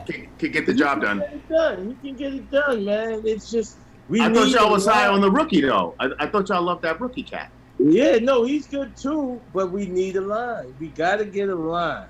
First, that's the main thing, because Panthers was feasting. They were in the backfield every single play. I never seen nothing like this. It was ridiculous. Well, yeah, you did. We saw it last night. Because the Raiders were literally in the backfield the entire fucking night. Okay. So you've seen how bad Lamar Jackson looked that game. Zach Wilson played better than Lamar Jackson. Well, is that the truth? I don't know. I'm truly asking. That is the truth. That's a big statement. Look at the tape. No. I'm not going to go back and watch Week 1 highlights from Zach Morris. Okay. I ain't watching that rerun. Yeah, definitely not. Okay. So, let's flip to a different game, please. Jesus Christ. Yeah. The Texans got busy. I mean, they were playing probably the worst team in football. The interesting note from this game, there are rumors that Urban Meyer is about to be like, fuck the NFL and go to USC. Oh, really? USC just fired their football coach. Former coup, Clay Helton. So, Urban might pull like a Nick Saban and Bobby Petrino, because Bobby Petrino literally 5 weeks into the season was just like, nah, this ain't for me. He deuced heavy and didn't give a shit. I'm out. And then had some co-ed riding on the back of his bike. And wrecked. What an idiot. But I mean, I think Urban Meyer, that's probably his best move. He saw what that action was. You let Houston just Tyrod Taylor. I picked the Texans to win this game just because I believed in the power of Tyrod. You know what I'm saying? First 5 games looks like a Pro Bowl in the first 5 games. He does. He looks like a Pro Bowl in the first 5 games, and after that, it's over. And what is this shit that Urban Meyer's trying to resurrect Hyde? What is that? Yeah, this ain't Ohio State, homie. James don't- Robinson is the running back. Like, hot. Come on, man. Really? Is that what I he's don't know doing? what that See, is. that's what I saw when I saw that sort of shit. I was like, yeah, y'all about to catch all these L's. Watch. So Dice, I wasn't exactly impressed with Trevor Lawrence, but there were some throws that he had where I was just like, see, he really does have a really fucking big arm. He's got a big arm. Okay. All right. So, so why you can't put your trust in Zach? I know Zach Wilson has a huge cannon. I know that. I just didn't see it in week 1. Yo, I did. yo, how we backslide? We're not doing that. Nice try, nice. What I did see, and I'm not talking about like being under duress and making throws, was moving forward into the pocket, running out of the pocket, resetting, and absolutely throwing NFL level throws. I was just like, okay, his arm's capable. This is why they always talk about this guy. Oh, yeah. I mean, it's Trevor Lawrence. I mean, why would you even doubt that? I mean, he's always been a great quarterback. Because He's just- there's never been a quarterback that actually looked like sunshine that could play. Factoid. Factoid. Like, for real, that California For kid, real. long straight hair, easy going, like, yeah, whatever, man. It works in college. It's never really worked in the NFL. yeah. Nope. Yeah, Nope. it's Nope. gonna take him. Nope. It's gonna take him. Look a at while. Blaine Gabbert. So many of them, and they all have huge arms and whatnot. It just doesn't work. Trevor Lawrence yeah. is a little bit different. He's a Yeah, little bit nah, he's different. He's been And he can scoot. He got the scoots in him. You know, this is the first time he ever lost in a game besides the playoff game. This is the first game in his entire life career playing football that he lost in the regular season. Just That's like Joe Burrow. Yeah, Joe Burrow is That's, same way. You know what I mean? that's ridiculous. That's why these guys are winners. You just got to surround them with winning pieces. No doubt. I would definitely. I think it would be better if the Jags, if Urban Meyer does go back to college. Yeah. It'll work. So then who do you think should be coaching the Jag-offs? Rex Ryan. Eric Bieniemy. Eric Oh, yeah, Bieniemy. definitely. But Yeah, I he's- like don't that. think- I don't think I they're like gonna that. let him go. I don't think they're gonna let him go though. Ooh, I like that. It'd be good for Trevor Lawrence. He spent so For many years sure. with Patrick Mahomes. Oh, hell yeah. Yeah. It That's would be real great. good. Yeah. It would be great, but I don't think the Chiefs is letting him go. I don't think he'll be back. I don't think it's the Chiefs not letting him go. It's the NFL for some reason not giving this guy a fucking job yet. Yeah, matter of fact, correct that. I agree with you because it was so many teams wanted him, and it just never happened. It's never happened yet because we discussed it. We wondered if he was a bad interviewer. Remember, Mhm. Kerry, I talked about that. I'm like, Yeah. that has to be it because the interview can tank you because the interview for an NFL coaching job is like a fucking 3-day thing. Yeah, You like go live at Jerry And Jones's you- house and for you- 3 days and shit, right? yeah, and you Mhm. got to convince them that you're gonna change their program around. Yeah, so but Eric Bieniemy just fits, Kerry. Like it fits transferring what he does offensively and his philosophy for football down to Jacksonville. Mhm. And I think the players love that guy. So, They love him. you know, it would work. I think that one would work. And that's literally the first name that popped out, and I really can't think of anybody behind that. No, that was the one. No, that was the one. Possibly, who is the Bucks defensive coordinator? The former coach of the Jets. Yeah, Bowles.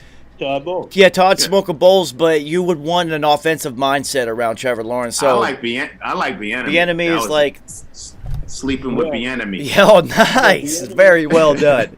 You have been narrating a lot of books lately. That was very well done. Why did they not have that T-shirt in Kansas City yet? That, He gets a head coaching job. Trust me, oh, he will. that no, but yeah, that's I think he's always been like the next guy to be, or they could say Josh McDaniels, but I don't think that really fits. Really, not that offensive style with what Trevor Lawrence does. Speaking of that offensive style, Kerry, that's literally the next game in the list. Really fucking good game. Browns and Chiefs. Browns Chiefs. Really good game. Great game. Me and Nice already talked about it. The Chiefs proved that they are a real NFL Super Bowl contender because they won a game that they shouldn't have. So basically, they are who we thought they were. Yeah, them and the Bucks both won games that they were behind and kind of should have lost. They were getting outplayed at one point in the game and then just turned it on. Yeah. So was it more the Chiefs or did the Browns brown it? No, it's the Chiefs. They did. It's Patrick Mahomes and Tyreek Hill and Travis Kelce. Like, they can score instantaneously. It's unstoppable. But did not Baker Mayfield have a terrible late game interception that he was trying to throw the rock out of bounds, I believe. Agreeable. No. And then didn't the punter drop the ball? Punter dropped the ball, and Nick Chubb had a fumble too. So. And Nick Chubb had a fumble. So they did kind of not step up on the biggest stage, but they are also against like the second best team in the NFL, and we're punching them in the mouth for the first 2.5 quarters. So the key players for the Browns in the crunch folded. The key players for Kansas City rose to the occasion. So we also have to look, Kerry, that there are a lot of key pieces for the Browns that still aren't on the field yet. Odell didn't play, and Rashard Higgins did not see the fucking field for some fucking reason. He did? No, they put this kid Schwartz, who had a big game, played instead of him. Yeah. And they were feeding this kid Schwartz all fucking game. Oh, did Schwartz play last year? Yes. He's fast. He's fast, right? Really fast. Okay, he's fast. He's a rookie from Auburn. But Higgins is like old faithful. He is reliable. Well, not only that, Kerry, we talk about it all the time. Baker loves Higgins on third down. Right. I don't even with Odell and Jarvis available, Higgins kept getting the ball on third down. Yeah. And he just did. Trust me, I had him on my fantasy team because I always do, and he didn't do a goddamn thing, but Schwartz did.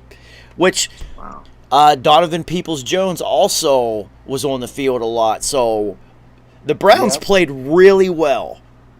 Really well. And Baker played absolute lights out for the first almost 3 quarters. Kerry, lights out football. So what's the plan? Are they trying to transition these younger receivers to the forefront? I don't understand. I guess they're thinking like Odell probably is gonna move sooner or later. Somebody got to step up and take that spot. So I mean, look, it's against the Chiefs. Now, look, there's head coaches, right? I played for coaches that you had our best players fuck up during the week, but it's a big game. You get punished after the big game. Yeah. You know what I mean? We'll take care of this after the game. That's a JV move right there. I had a JV coach. We needed to win a game and punished our best players because we did something. And so couldn't play. We couldn't play, and we lost. And it was like, you're not teaching us anything except that you're a dumbass because we could have made it to we could have been in a better position. Well, I mean, given the fact that the Browns were manhandling them early and playing extremely well, they have to come away with some confidence from this game. Okay. It was also in Kansas City too, so okay. With the first time of crowds being back and it was packed, 90-some thousand people. That's a notoriously loud. It's the second loudest stadium in football. So it's difficult to play there. And also, we also know this narrative. For a team to ascend to championship, to really be in pursuit of that champion, they always have that hurdle. I mean, we see it in basketball, we see it in baseball, we definitely see it in football.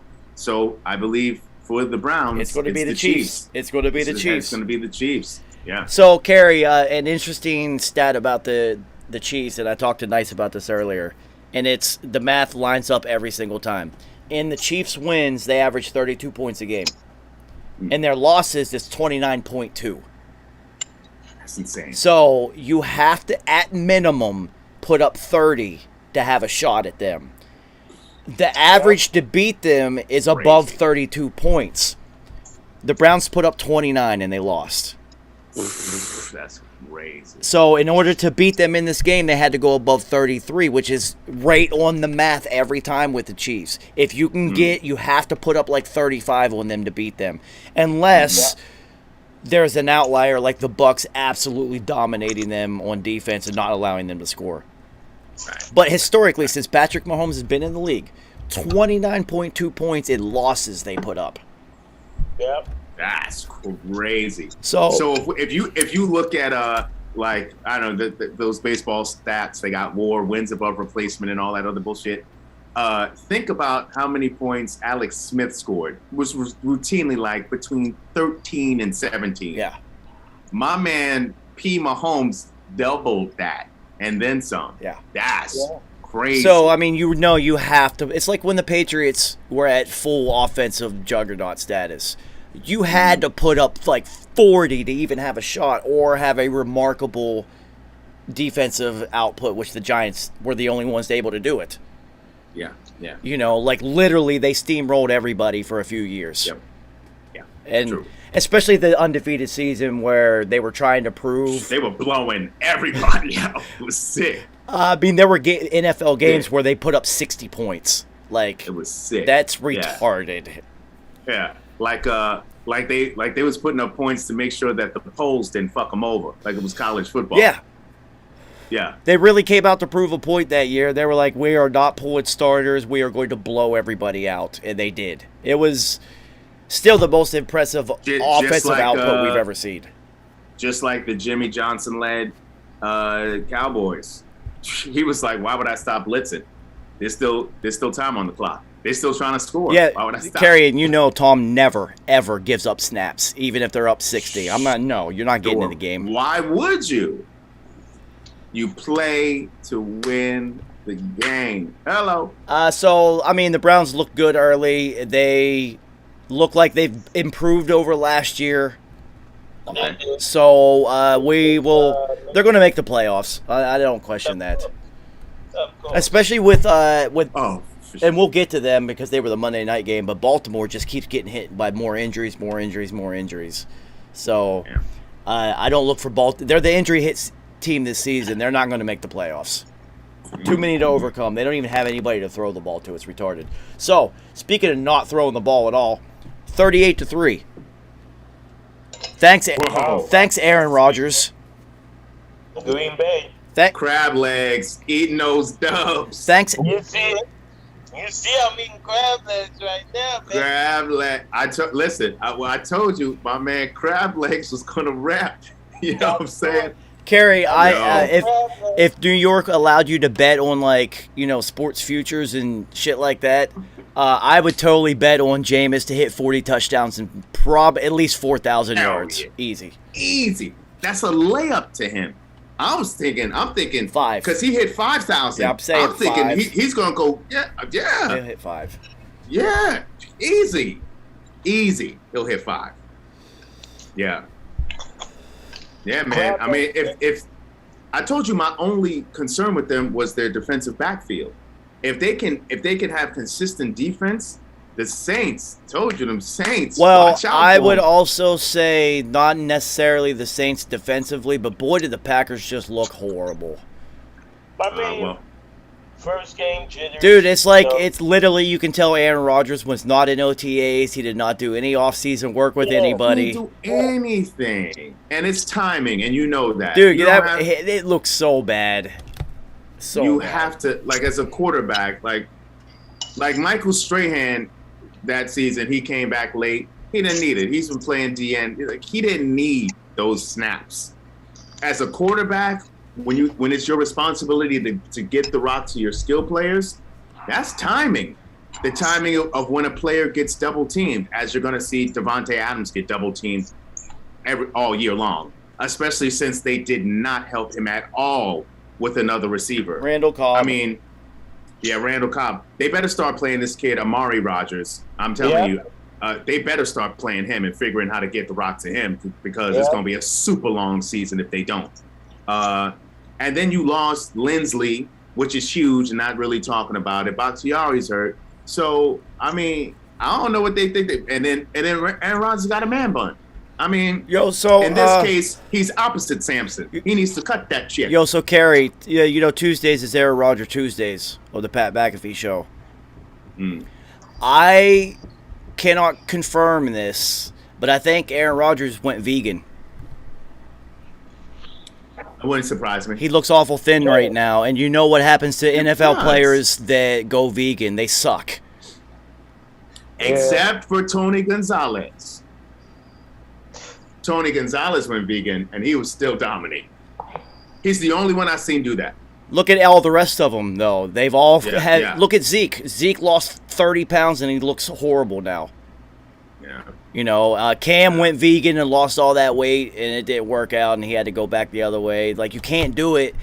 You need that muscle mass for the force, mass, acceleration. It's physics.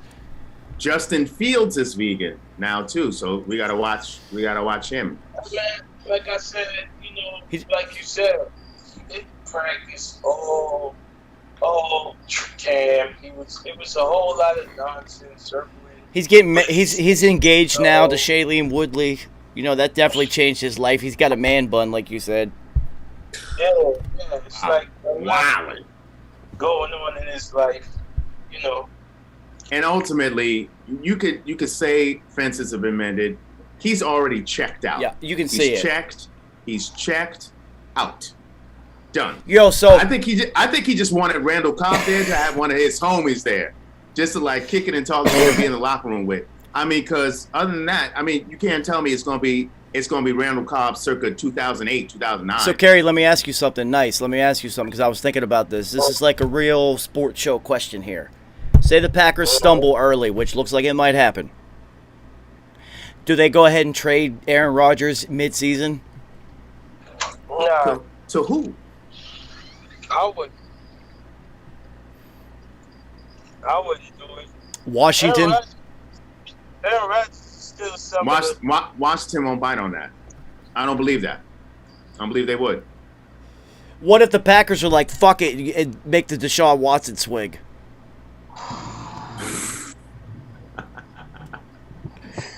I mean, no. They won't because they got Jordan Love, but they're not going to go quarterback is what they're not going to be looking for. Yeah, because Jordan Love is showing real promise. Hey, that front office is going to go down with him. It's one of those things. They're tied like the G's with Danny Dum Dum. We'll get to your boy next. Your game's right next. We're getting to that. Let's get to his boy there. All right. Well, see, the difference is you love Zach Morris. Danny Dum Dum got lots of slaying to do. I ain't never been sold on him ever. Okay, cool. So, Kerry, the easy decision here is he's done in New York. It's over for him. You can see it.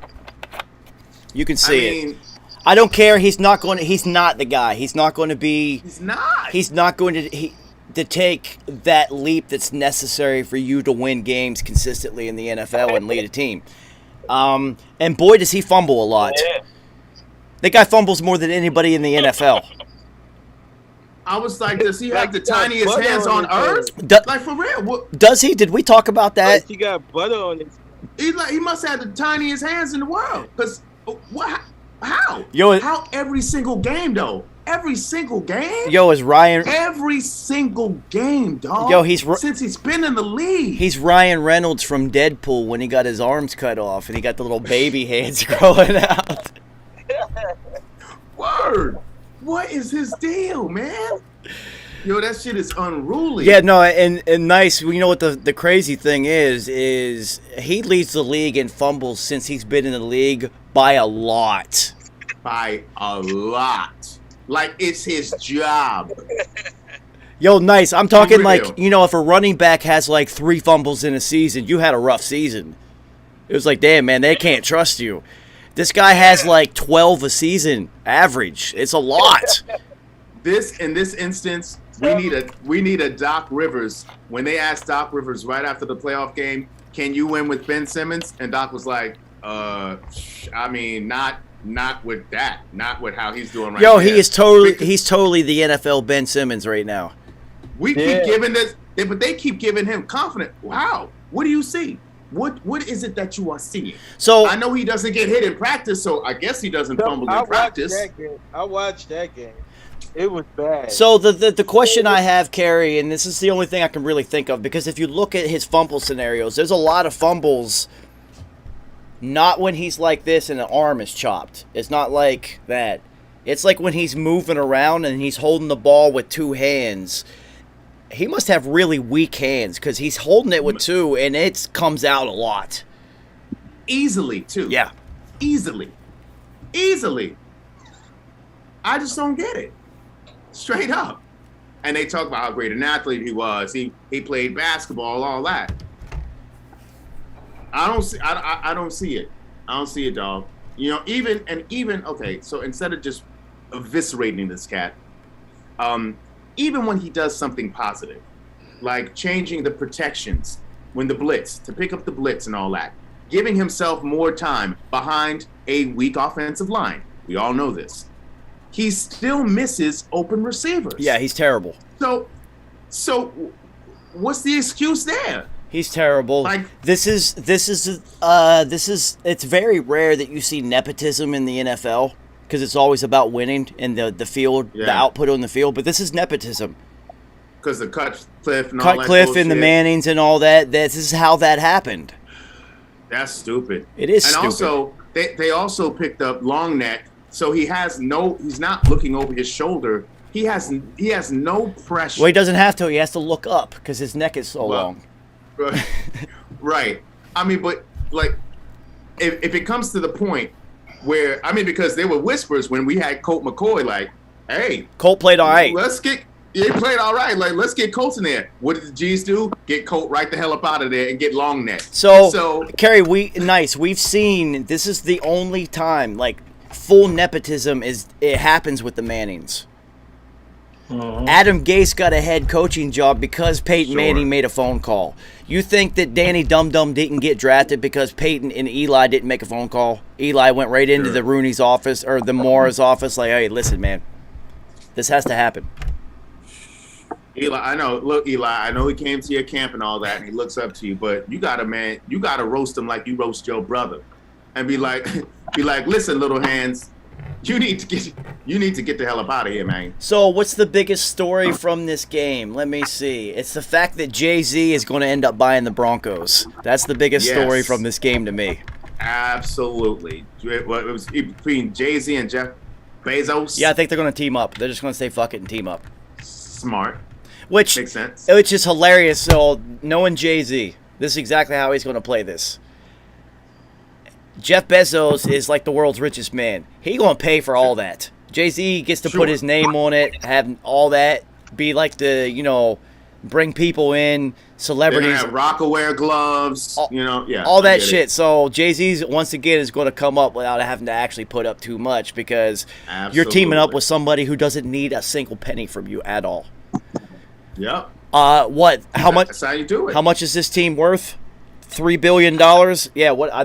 Go get the Nike box. No. The one under the other one. Here's $3 billion. It's Jeff Bezos. The guy's got like $200 billion.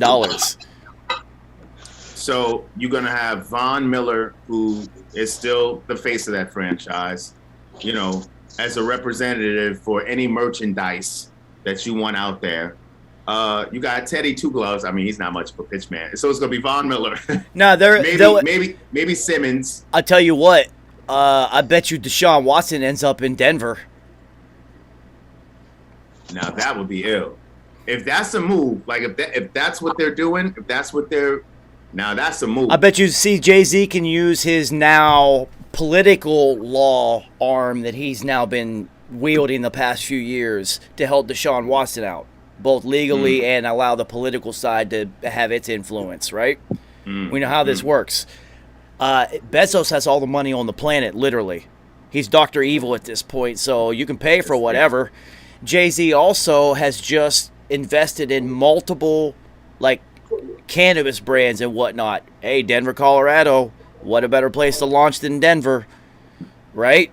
Yeah, he's throwing it. Yeah, no doubt. He's also doing plant-based, meats and like chicken, like all that shit. That's Look, everybody's in the gang tonight. That's also huge out where he's going. So it just makes sense, right? All this makes sense. So it would make sense for Deshaun Watson to go there.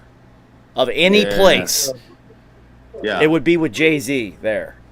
Yeah. And also, like, isn't it? I mean, I know it takes time for shit to develop and people to investigate and all that, but this man is still out, free, we haven't heard really a peep about anything. I mean, it's such a weird case and all that. We just haven't heard anything. And if you bring in Jeff Bezos and Jay-Z, you will never hear anything about it ever again. So it just makes me wonder, like, what is really good? And he doesn't. I mean, obviously we're not around him, but he's just showing up and like doing his thing. He doesn't outwardly seem too worried about anything. Not outwardly. At all. At all. So what is really good? What's going on? And people are still inquiring about him, and the Texans are still asking for this ridiculous haul in return for him. So they still must think that they can get it, or they're trying to like sucker people, but people are still interested in him. So I don't know. It's something that it's a lot of things we don't know, but there's something major we don't know. Well, so Bob McNair and Jack Easterby, I think if there's anybody who was able to sway those two idiots into lowering their price for Deshaun Watson, it's going to be Beyonce. So. Oh yeah, true. And she'll just who is from disagree. Who is from Houston. I'm telling you, I thought about this shit. I played golf today. I'm sitting here thinking about this shit. Like, this actually all makes sense on so many levels because that's how they think. It's many levels. She'll just like guarantee she'll do like a couple shows at Reliant or NRG Stadium now, NRG, for the next 2-3 years, whatever. And free my boy Deshaun. Let Deshaun Watson go. Roger Harper, what up, homie? You chimed in right at the last minute. I'm about to send you guys a new link. We'll see you in 45 seconds. Welcome, homie. Peace. All right, Roger Harper in the building tonight. Fuck yeah, everybody. I don't know what happened to Nice. He decided to disappear on us real quick. Probably had nice things to do.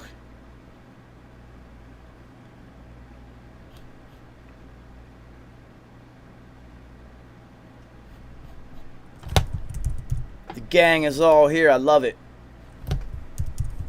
This is like, not only do I love football, but I love doing this with my homies because I don't talk about football with a whole lot of people. And 3 of them happen to do this with me every Tuesday. And trust me, we talk about football the entire week. It's time to roll the last blunt for the episode.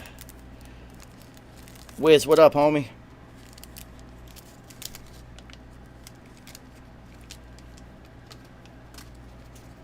It's usually Carrie first.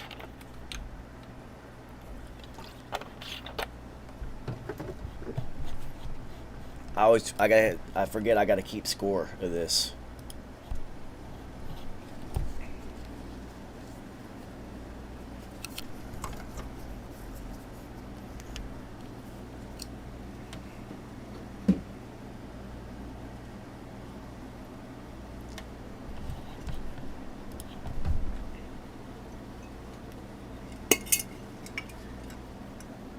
Carrie, you know what's hilarious? Bang. You know what's hilarious, homie? What's that? The fact you have known me long enough that you know that I will do this. I'm not going to give Zach Morris 1 millimeter this season. Oh, I know. Not one. Oh, I know. Not one. You're not even going to want to talk about the Jets at all. Nope.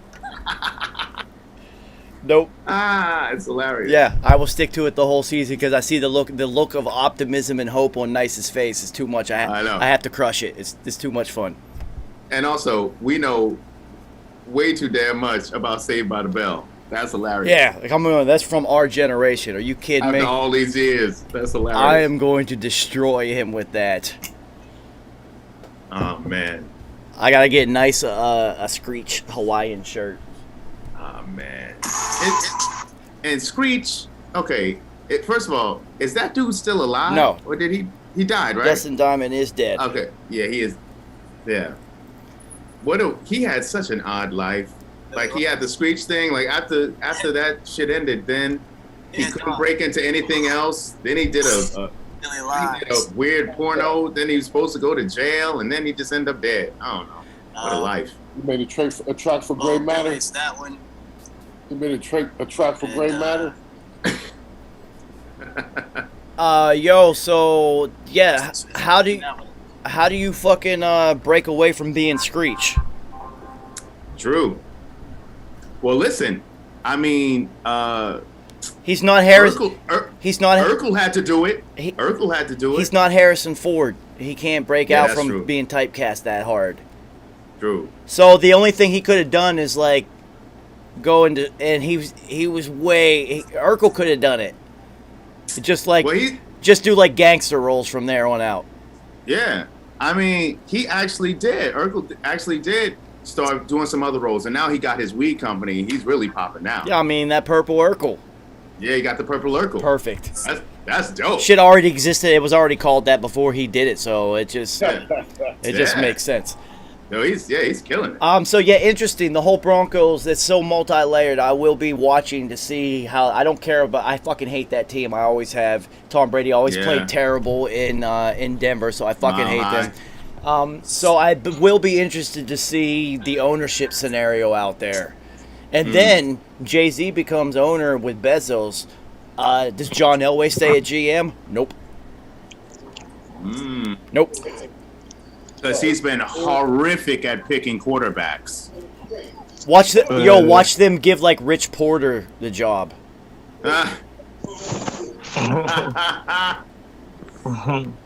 Just to be and then watch it work out. Exactly, that's what I'm saying.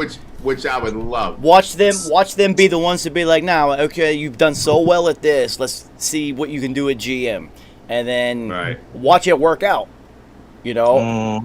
And then it would be Jay-Z, honestly, who would be the one to be like, no, we're going to do something completely different. That's why we're here.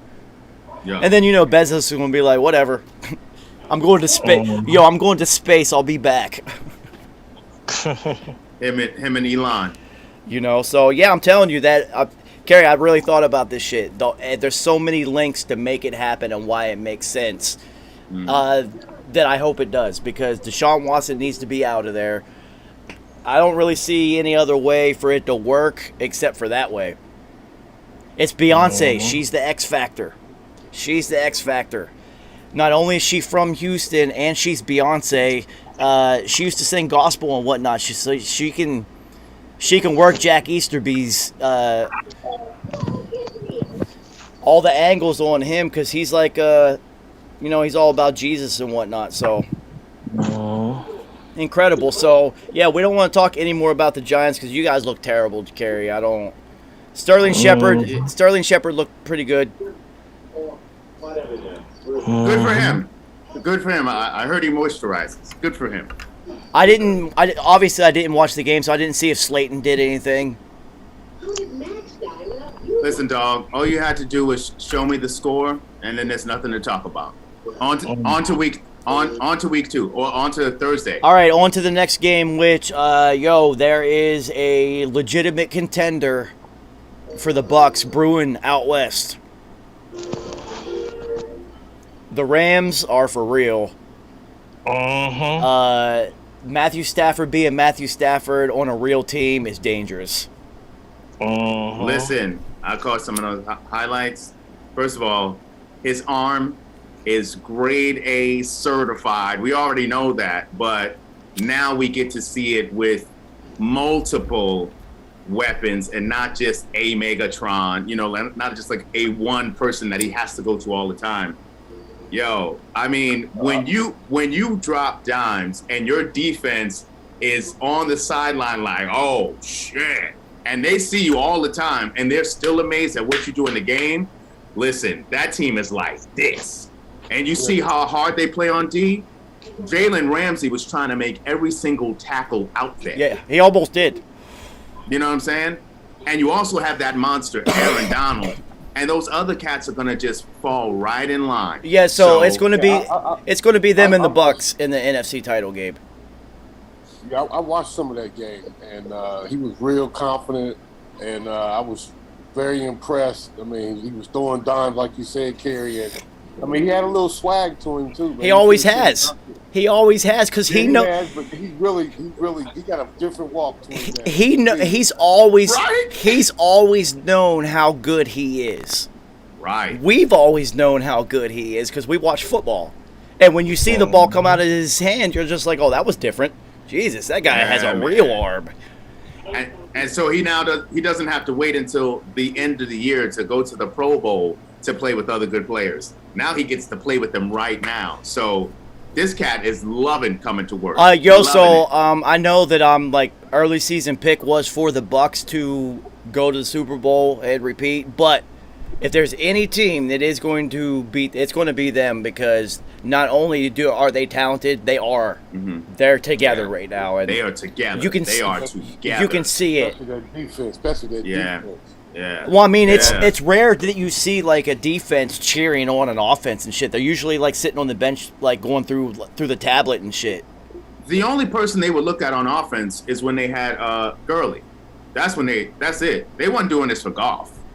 You want them to be excited about their quarterback. Just like the Bears are excited about Justin Fields, but he's on the bench most of the time. Well, we knew that he was going to be on the bench for the first couple games because they're playing really good defenses with really good front sevens for the first couple weeks. So if anybody is going to be sacrificed in the NFL, we've seen Andy Dalton get sacrificed once. Yeah. But look who had the only touchdown. Yeah. Justin Fields. Exactly. So they're going to be calling for Justin Fields in Chicago. The headlines probably all say that shit. But it's going to be after week 3. We already predicted it. We already know. They're going to wait until after the Browns game. And then I think they play something like the Panthers or somebody next. So there's like whatever. Matthew Stafford, as long as they're healthy, and he doesn't have to be healthy. He's played with a broken back, 97 other injuries, which makes you wonder what his career would have been if he would have been on a team like this early. Instead of... He looked kind of like his young self, like coming out of college and shit, the way he was out there playing. I mean, he was very impressive. Well, you also have to think about the environment change. Oh, yeah. This man now does not live in Detroit anymore. This man lives in L.A. Life is good for him right now. Right. You know, when he walks out of his mega mansion and whatnot, there's like Kevin Hart is his next door neighbor and shit now, and there's like the beach down the road and shit. It's not dilapidated houses and like broken down cars and shit. So he went from like the worst city in America to like one of the best because of the climate. Yeah. You know, so good for him. They might win the Super Bowl, dude. If they stay healthy, especially their defense. Jalen Ramsey's incredible. And we talked about it, the possible transition early in his career into safety. You already see it happen, and he's not just over there now. He's like, nah, get me involved. He likes to hit people, so get him involved. And he had that Deion syndrome where he was bored. Well, that's what I'm saying. He's so good, he doesn't get to hit anybody because they're not going to throw it to him. Right. So you can't. And he wants to hit. He wants to hit people. So Yeah. So the Ravens, man, injury bugs galore. Seriously. So many injuries. That Edwards kid for Oakland was getting busy late. They were talking about him. Brian Edwards. Brian Edwards. Yeah. He was getting busy. Derek Carr, I've always liked him. He's got a good arm. I did too. One of the most disrespected QBs in the league. I've always liked this kid. So I think you're going to see now. My biggest question mark was their defense because I was like, I don't know what the hell they're doing. So those two DNs were literally in the backfield the entire game. What is it? Max Crosby and I forget. And Nassib. Carl Nassib. Nassib, yeah.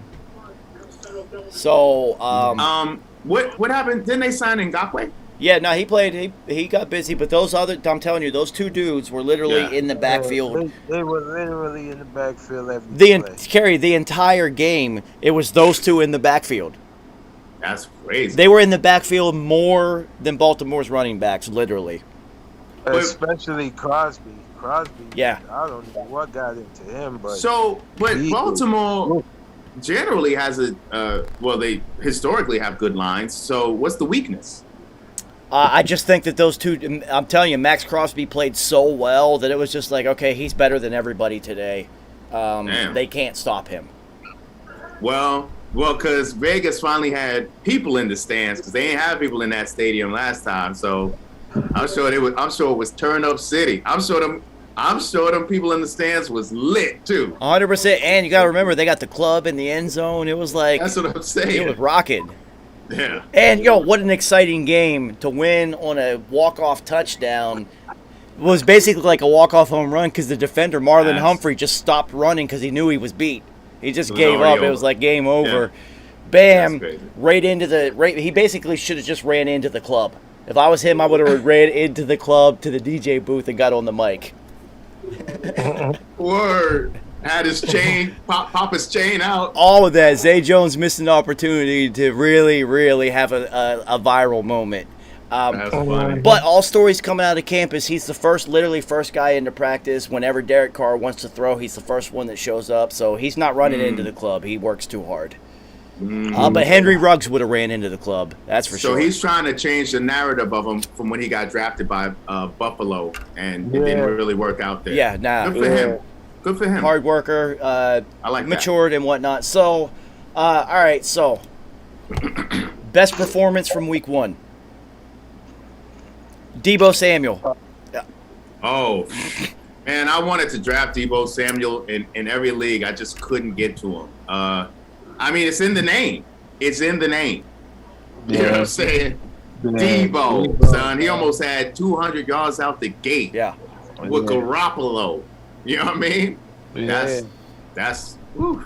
Yeah, he had a huge week. I mean, outside of quarterbacks, Kyler Murray played ridiculous. Justin Herbert played awesome, to be expected. Kyler Murray, man, listen. Like, if you don't get your hands on him, that's a little jitterbug back there. And the thing is, he knows he can run, but he wants to stay in the pocket. He wants to go downfield. So he's trying to avoid you just so he could stay there so he can make the play downfield with his arm, not his legs. But then if he runs, forget it. Christian McCaffrey, a huge stat filler, just stats across the board. He had like 190 subtotal yards. It was like 96 and 98, just retarded. That's what he does. How about week 1 busts? I can tell you, King Henry was looking like a jester. King Henry was the biggest bust. He was looking like a jester. Yeah. Because I got him and those stats were paltry. Yeah, no, my fantasy team got beat up this week, Gary. Woo. I mean, you and me both. I got Aaron Rodgers and Ezekiel. Oh, huge bust. Oh, my God. Yeah, I had Aaron Rodgers and King Henry this week. Thanks, guys, because the rest of my team all scored 2 touchdowns, you dickheads. How about this? Mike Gesicki. Where was he? Did he even get a target? No. Yeah. That's what I'm saying, Kara. We don't know what happened in camp. We aren't in practices to see who played better, who got squeezed out, who came in and is actually worse than last year. Who's going to have a step back? I mean, I think Gesicki is like, man, where's my Fitzmagic? And now Fitzmagic is gone. And this is going to give Heineken a chance, which, you know what Heineken did in that playoff. And people were like, well, we kind of rock with him. The defense likes him. Chase Young already endorsed him. Really Fitzmagic getting hurt. This could be the Tyron Taylor effect, really. It is. It's a blessing. It is. Darren Waller had a huge night. He's unstoppable. Well, I mean, when you get 85 targets. 19. I mean. 19. Close. That's retarded. Come on now. But, I mean, come on. He's unstoppable. I mean, this is true. He's a better athlete than everyone else on the field when he's on the field. He's nasty. He's nasty. Well, yeah, he's too big. He's too fast. Got great hands. He's too fluid. You're not supposed to be. He's like Aaron Hernandez, but kind of even bigger. Like he's bigger. Yeah. But I so know we went past it, but my two that did good this week was for me was my man, the quarterback for the Saints, Crab Legs, and then Teddy Bridgewater. Man, he did his thing too. Yeah, he did this. Yeah, Teddy B, baby. Teddy Two Gloves. Teddy Two Gloves. well, I mean, I thought Jamar Chase had a good outing because I texted Kerry. I said he's a gamer because it only he only plays when it counts. You can tell.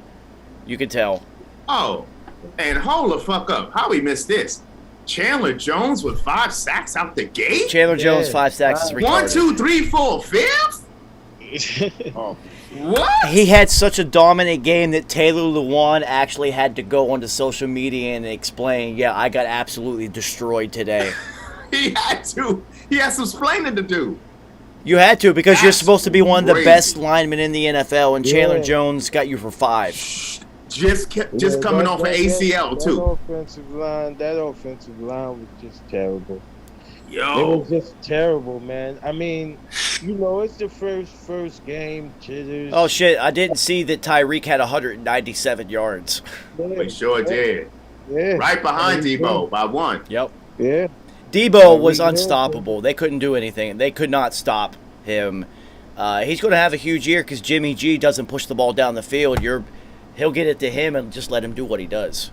And so him and Brandon Ayuk, they are probably the most underrated wide receiver tandem in the league. Most start going down out for the year, Kerry. He's out for the year now? Going into surgery probably tomorrow, I think. Done for the year. Elijah Mitchell. If you don't got him, get him. He'll be cheap. You don't. I mean, I know some cats already scooped him, but yeah. He had 104 yards. Yeah. So it's gonna be him. I mean, because the other rookie was a healthy scratch, which just shows me. I mean, and that other rookie was ballyhooed. They were talking about him more. So that just shows me that Elijah Mitchell was doing his damn thing. And the backup had a touchdown too. Hasty? Yeah, he had a touchdown too. It's the NFL. It's funny because you don't really have a lot of 100-yard runners. You might have 1 or 2, especially now. Right. And the big, most receivers, like Corey Davis had 97 yards. DeAndre Hopkins had 83 yards, but they both dominated their games. Stephon Diggs only had 69. It's just Debo's numbers and Tyreek. It's Tyreek. He's going to have 90-yard touchdowns. It happens. Sterling Shepard, I told you he had a good game, 113. Oh, really? Yeah, 113. Basically half of Daniel Jones' yards went to Sterling Shepard. Hilarious. Gotcha. All right, so injury bug. A lot of it happened in week 1. 8 Saints starters have tested positive for the Roni. 8. After the game? Yeah, so they're going to be missing some time. Ooh. Like I told you, Mostert is having season-ending surgery. He's done. Well, I can't trust that guy. Always hurt. The Raiders player, his last name's Good. He tore his ACL. He's done for the year. The Ravens starting left guard Phillips on the IR. Damn. Broncos. This is huge. Ronald Darby and Jerry Jeudy both on IR. Yeah. 3 or 6 weeks. I don't know. There's now a 3-week one that they are doing. So 3-week one. Yeah. Wow. I just saw that today across the waiver wire. They said 3-week IR. I was like, oh, that's new. Yeah. I like that. He got a high ankle sprain. Get better, Jerry Jeudy. He has to. He's a route runner. You can't have a high ankle sprain as a route runner. Yeah. Yeah, that guy is going to be special, man. He can ball. Biggest surprise of the week.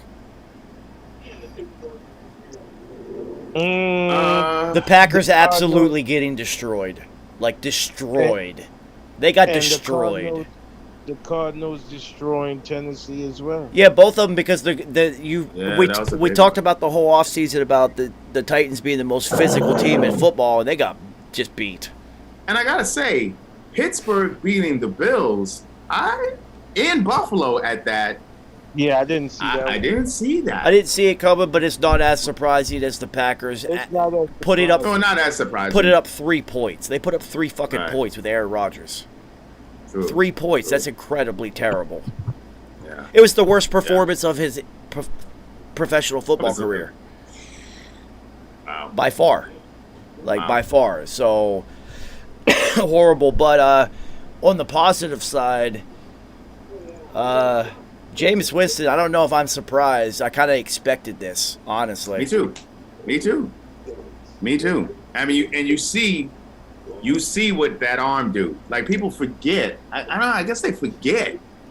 This cat was the number 1 rated quarterback coming out of high school, and then What a won a Heisman. national, won a natty as a true freshman at Florida State, and a Heisman. This cat is no sucker. You know what I mean? Like, he just couldn't see shit.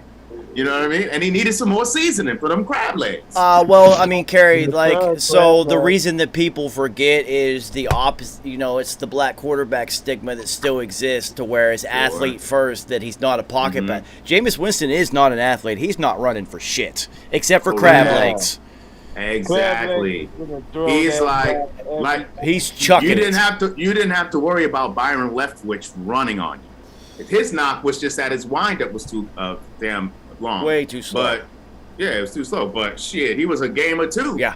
I'll never forget him being carried down the field by 2 linemen to bring his team back to a victory. That was one of the illest shits I've seen. All right, so even more backstory on that. Not only did they carry him in between plays to the line of scrimmage so he could just stand there and throw darts and bring Marshall back, he got injured so bad that they took him to the motherfucking hospital. When he got to the hospital, he saw what was happening to his team, and he said, "Take me back." And they took him back with a fucking broken leg, and he brought them back. That got him into the NFL.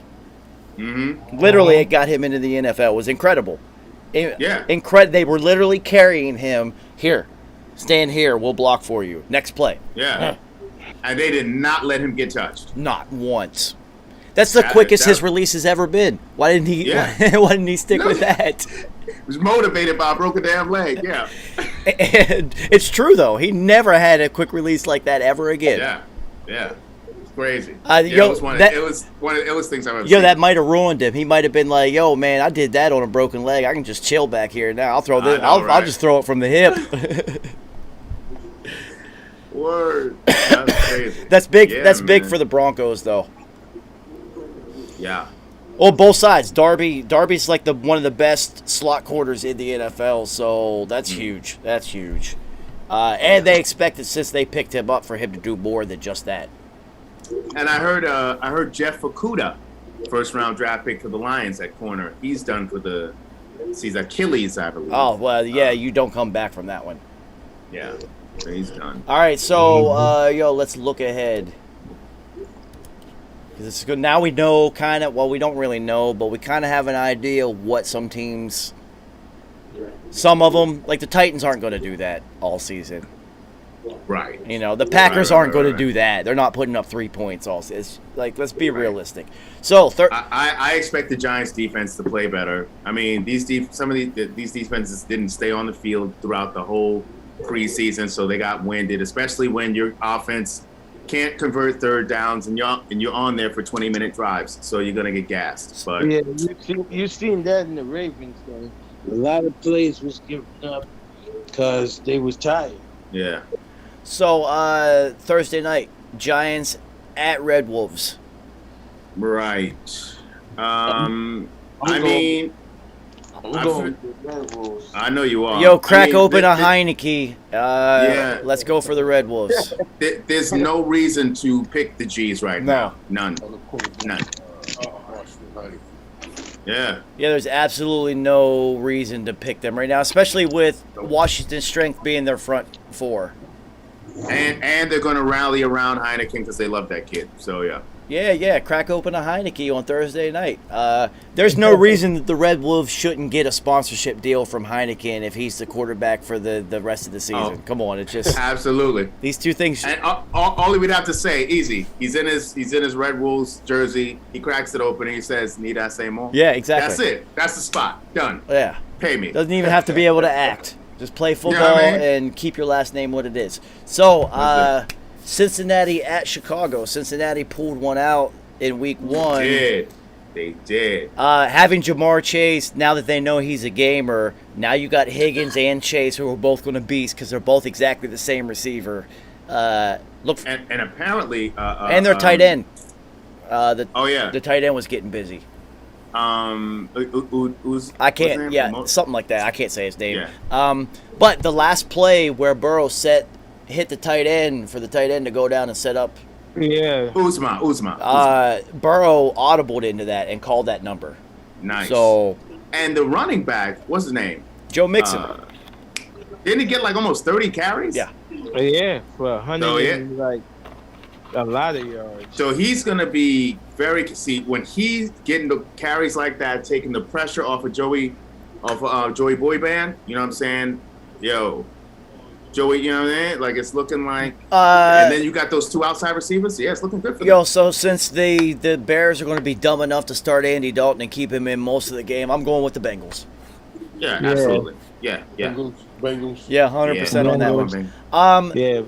The biggest surprise of the week, the Tyrod Taylors at Cleveland Browns. I think Cleveland's going to come out with a vengeance after losing that game. Of course they will. But God. Tyrod is going to play good because I told y'all he's good for 4 or 5 games and then it's over. So enjoy the 4-game electric. But it doesn't have to be 4 games in a row. I think it's going to be like scattered. I don't see him having a good game. What I see happening is we've already witnessed what Myles Garrett does when he's angry. Yeah. So Tyrod Taylor might actually get Tyrod Taylor this week. So let's look at Houston's backup situation. I'm going with the Browns because I know they're pissed off after that game. Easy. Browns, easy money. You would have to be crazy to go with the Texans. And it's in Cleveland, so the dog pound's going to be going nuts. Easy money on that one. Yeah, that one's an easy one. That one, I'm not even going to watch that game. And I wonder if this is the week they're going to get Odell Beckham back. Possibly, and get Higgins in the game. Yeah. It's like they have so many weapons, they can't get them all on the field right now. That's crazy. Rams at Colts. I'm going with the Rams. Yeah. Until they prove to me otherwise, because if Matthew Stafford is going to play like that and stay healthy, they're going to the NFC title game. It's going to happen. Yeah. Right. Yeah. They might have the best defense in football because their offense is going to be so good that you're going to allow Aaron Donald and them to just tee off. Yep.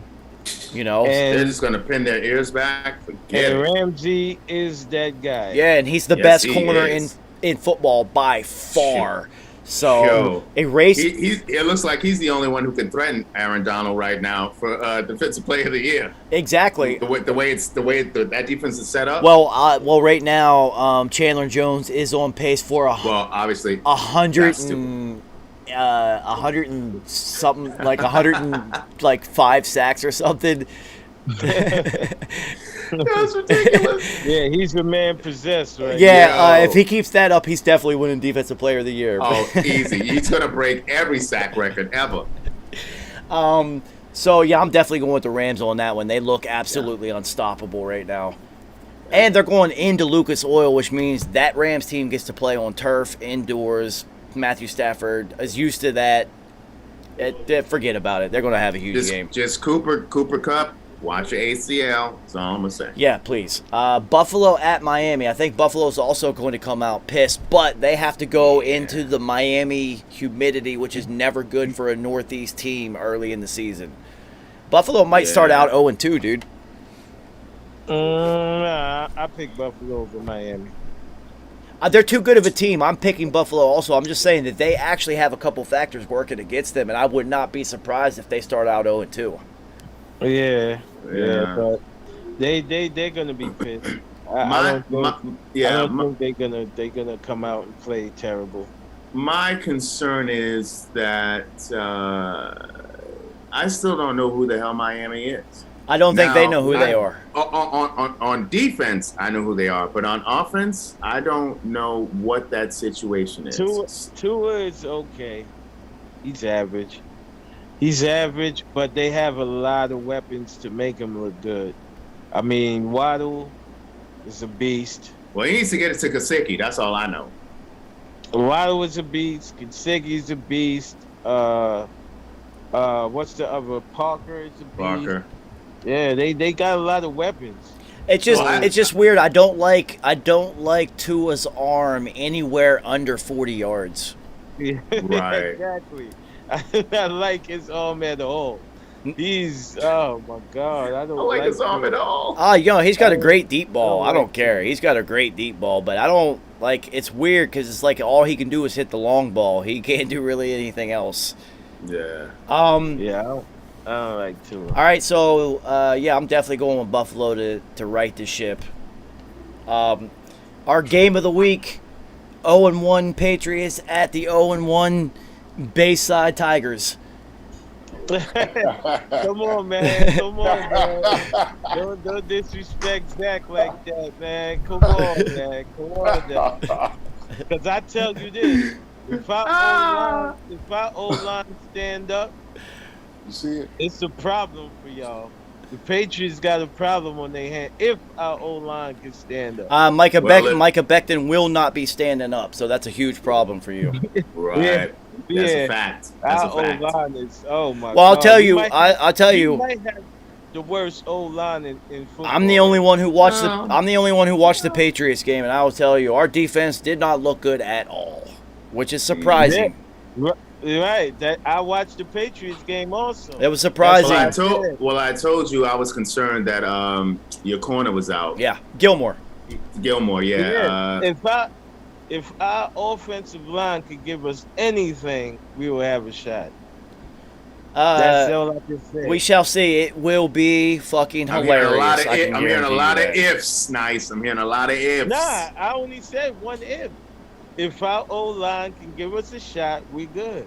Mm-hmm. Everything else I'm not worried about on our team. Everything else I'm cool with.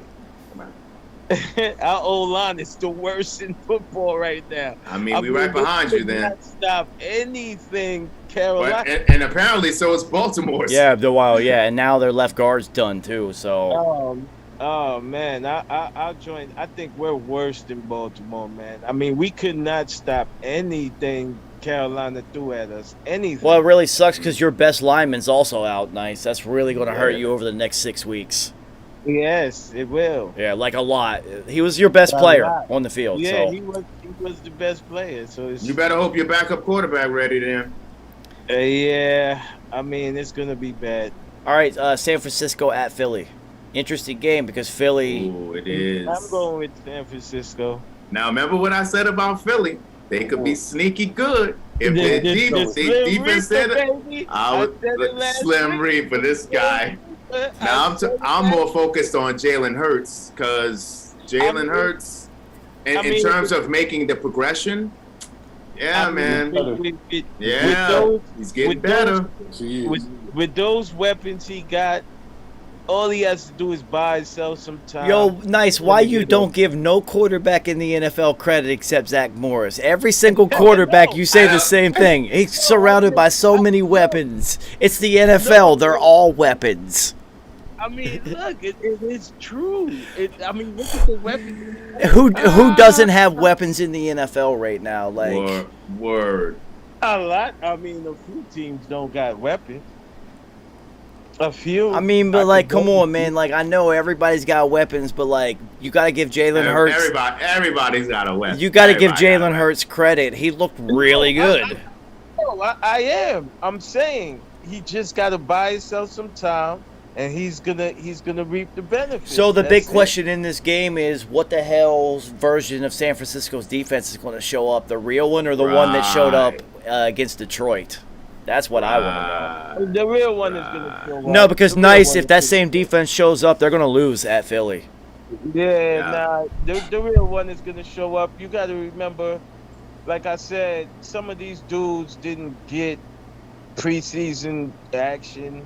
This was their first time. Yeah, you know what? The only thing I want to say about that is on a lot of teams that won, the same fucking scenario happened. Everybody's in the same boat. What I want to know is what the fuck happened to San Francisco's defense, because one of the worst teams in football roster-wise put it on them in the second half. And like we said, Detroit only has one receiver, and that's T.J. Hawkinson, Yeah, the tight they end. literally have So- one, and DeAndre Swift gets the ball Yeah. every other time that Hawkinson doesn't get the ball. And they literally ran up and down the field with Jared Goff, who has never done that in his NFL career yet. And apparently Jamal Williams, who was second fiddle to Aaron Jones in Green Bay all these years. Yeah, so I want to know what's happened with San Francisco's defense because that was a little bit unexpected. Yeah. That was unexpected. I mean, I know Penei Sewell wasn't blocking every damn body. Nah, but it looked like he was. So interesting. I'm actually going to go with Philly on that one. Oh I yeah. like Philly too. Yeah, I'm going to rock with Philly at home. Nah, I'm going with San Francisco. No, just on Philly, that one. you know, because there's some teams that do look good early and they have like come together quickly in camp, and some of the teams that they play on their schedule early kind of have it yet. Like if you play the Patriots early, you can get them early. They're always traditionally slow out the gates. They always start slow. You can get them early. So San Francisco seems to always do that too. Now San Francisco's always been hit by the injury bug. So it's like, can they stay healthy? Is always the question with them. I'm rocking with the Eagles, and I can't believe I'm actually saying that, but yeah, I'm gonna go with the Jalen Hurts is gonna continue to ball out. Slim Reaper, nice. Come on. Slim Reaper, baby. The Slim Reaper, I'm telling you. Look out for him. Kerry, you just can't do it because you hate the Eagles so much. I can't say names. Yeah, I know. I can't. I know what your intentions are because I see the look on your face because you want to call it too because you think the same thing that me and Roger Harper do. San Francisco could go into that and lose. That's a 1 o'clock game on the East Coast for San Francisco also, which is traditionally hard in the NFL. Oh, yeah, I didn't think about that. This is true. Ah, A lot of things Now, a working lot of against San things- Francisco in this one. Nice. A lot of things working against San Francisco. I might change my tune now. Slim Reaper. Slim Reaper it is. Slim Reaper. Yeah. Slim Reaper, baby, of course. Nah, so I'm saying, man, there's a lot of things going against San Francisco in this one. And Yeah. I've seen Jimmy Yeah. G play for a while. This is the type of game he loses. So Yeah. I'm going with the Slim Reaper and his boys. now I'm going the with them. interesting question is, can Philadelphia do something against Deebo Samuel? I don't know. Is anybody going to be able to stop this guy this year? Because they also have George Kittle, who really didn't do a whole lot because he didn't need to. Deebo had 200. Yeah. So, Right. so luckily for Philadelphia, the strength of their defense is not necessarily their corners. And San Francisco's offense is up the middle. That's Kittle and Deebo in the center, up the seams and whatnot. Yeah. So, Yeah. yeah, man. I don't know. I'm going with Philly. Vegas at Pittsburgh. Nah, man. Pittsburgh, look. I'm going with Pittsburgh. Pittsburgh always plays well early. Yeah, I'm always. going with Pittsburgh too. Yeah. Always. Now, if Vegas can get that much pressure on Pittsburgh also, because Pittsburgh is I think they have an entire new offensive line. No, they got one returning starter on their offensive line, so that's pretty much a whole new unit. And those two DNs from Vegas looks absolutely unstoppable. I'm just saying, T.J. Watt, Devin Bush, and Michael Fitzpatrick. They got beasts on each level of the defense, and Pittsburgh's D is looking like it's back. So All right, hold on. I'm going to send you a new link so we can continue this because I want to talk about this game individually because this one is going to be a little bit interesting. All right, so can the Raiders ride the momentum of an emotional overtime walk-off win? This is the type of scenario that Chucky would thrive in.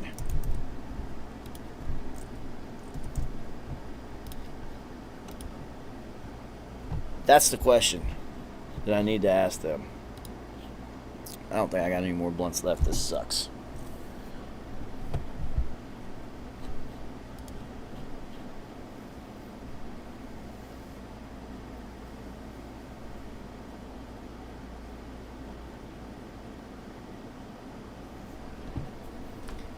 Interesting.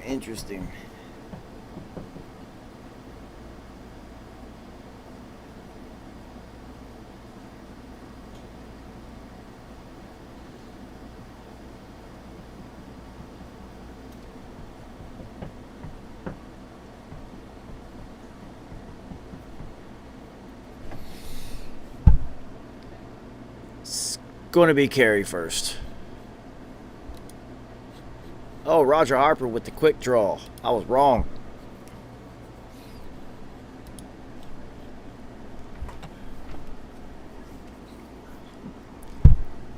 Roger Harper just dunked on you, Carey. It's okay.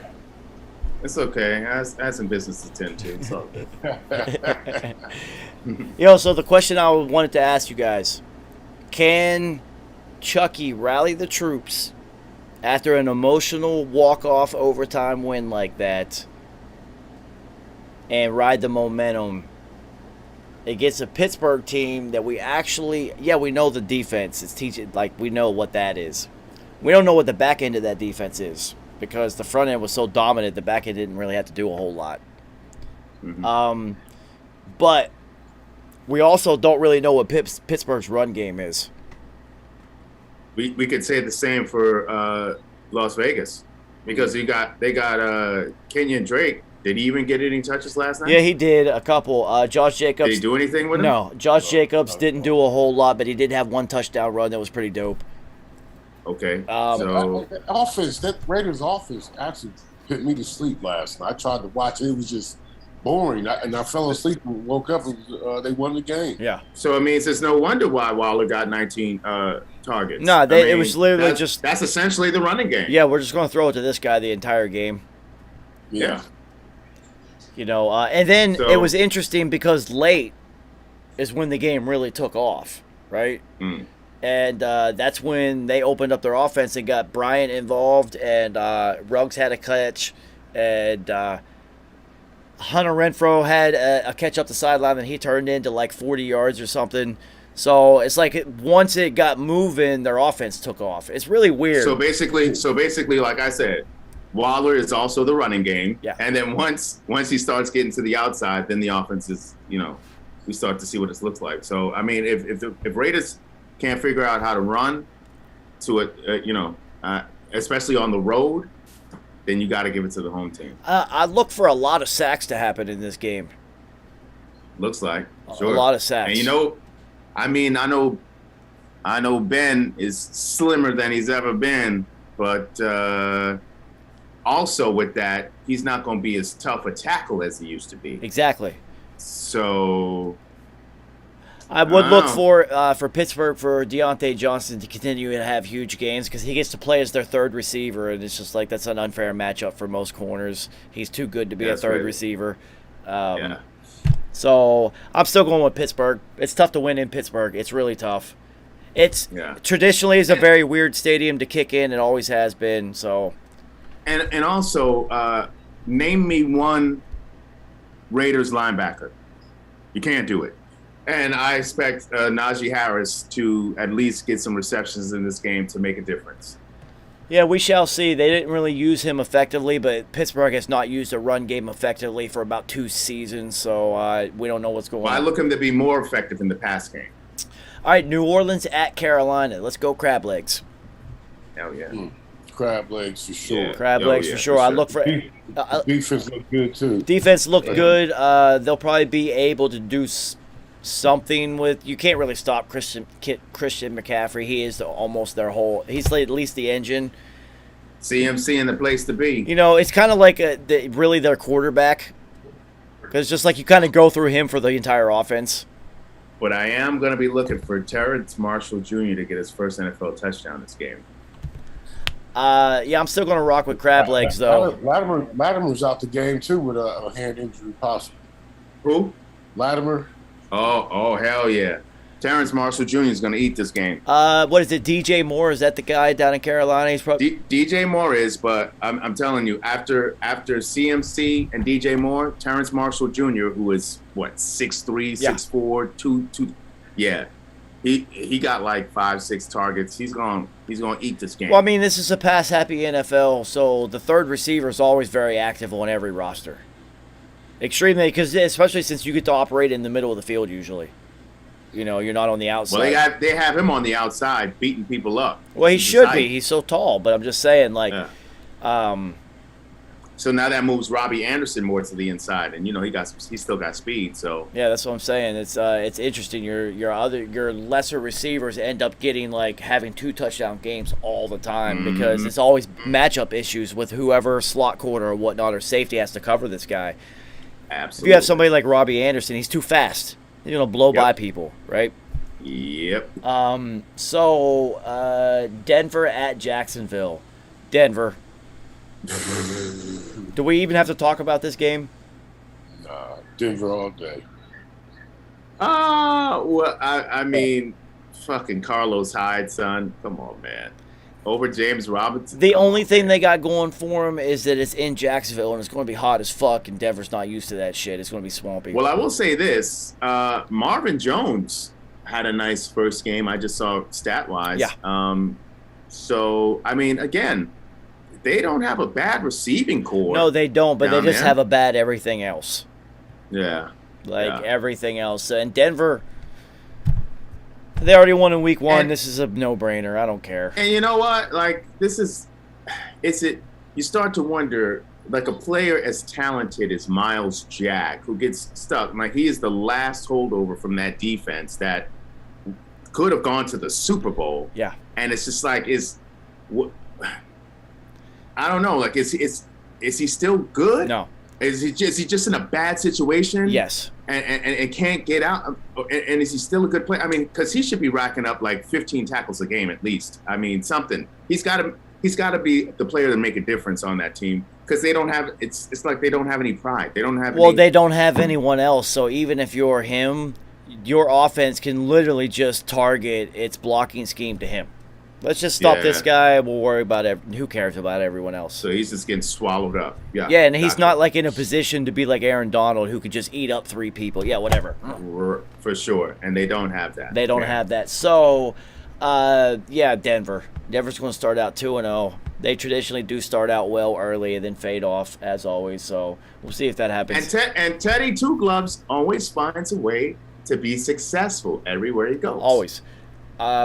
Minnesota at Arizona. I'm going with the Cardinals because I don't trust Captain Kirk early, and it was proven in week 1 with the Cincy game. He loses early. It happens. I don't know what to tell you. What a Arizona. Going with Arizona too. Yeah, that guy. It'll be interesting because I don't know what Minnesota's defense is actually going to be able to do against Arizona's passing game because they. Well, I mean, I think that's the question. I think they're generally confused on that from week to week. Yeah. Against any team. Yeah. So, and we all know Captain Kirk did what Captain Kirk does: down big early, puts up a lot of numbers, gets a couple touchdowns, but it's never enough.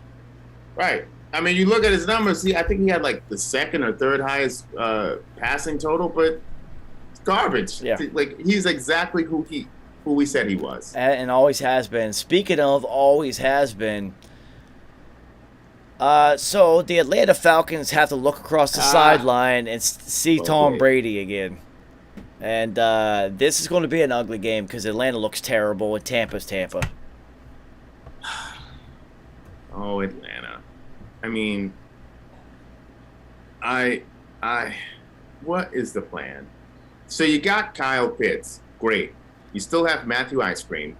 There was no backup plan. If you tell me the backup plan is the Rosen one, then I got an igloo in Arizona, I can tell you. So, so Tampa, Whitehead's out for a couple weeks with a dislocated elbow. So, starting safety gone. Well, I thought that was Bunting. Yeah, The Bunting. One. okay, so Bunting, Whitehead's, he was the Roney guy. So, yeah, Bunting. Yeah. Bunting's out. Yeah. So, Yeah. it doesn't matter. Every time Matt Ryan sees Tom Brady, all he can ever think of is 28-3. He broke him mentally. It's over for him. And Matty Ice Cream looked terrible. He looked like he is playing one too many years of football, and like he kind of should have just retired. The ice cream is melted. It's running down the cone, my friend. Oh man, it's on the floor, man. The dog's already licking it up, yo. It's over. Yes.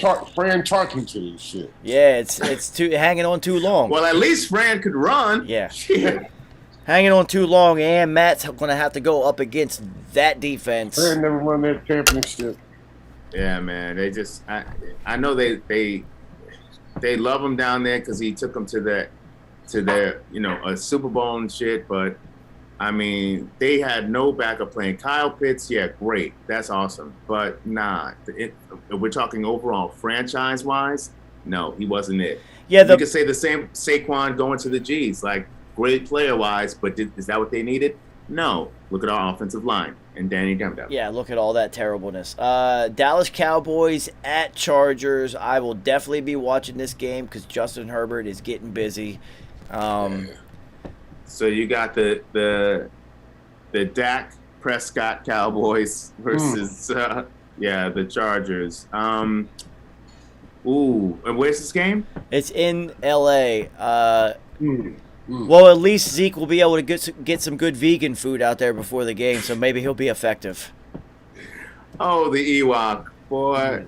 I mean, I don't know if his spaceship left Endor yet, but Ewok is a vegan now? Yeah, he lost 30 pounds. I know that, but I know he's a fucking vegan. I mean, he's not really vegan. I saw his diet. It's just he radically altered his diet, and he lost so much weight he doesn't even look the same. And as a running back who plays with a lot of physicality and leaning forward, you can't do that. You have to have that. He lost his ass, basically. There's no ass behind him anymore. So, dude, he had 33 yards in week 1. I told you, Kerry, less than 800 this year. You can book it. Yeah. He's getting less than 800 this year. You need the power of the cheeks, baby. Don't lose the cheeks. And need them cheeks. And their backup running back is more effective every time he's in the ball game anyway. Yeah. So but you know Ewok is gonna get them touches because he's getting them dollars. But I mean, if Mike McCarthy is smart, then he will get the backup in there. Yeah. Because that backup runs hard as hell. Yes. And he's eating. Trust me, he's eating big Texas brisket. You know what I'm talking about? He's eating all that brisket. Who we talking about here? Talking about backup running back for Dallas. Oh, okay. We're talking versus the Ewok. Yeah, Pollard. Yeah, Tony Pollard. Pollard, yeah. So, Ezekiel Elliott's like drinking like wheatgrass and shit now, and like. Yeah, he's over. He's basically Twinkle Toes at this point. It's Twinkle Toes. Yes.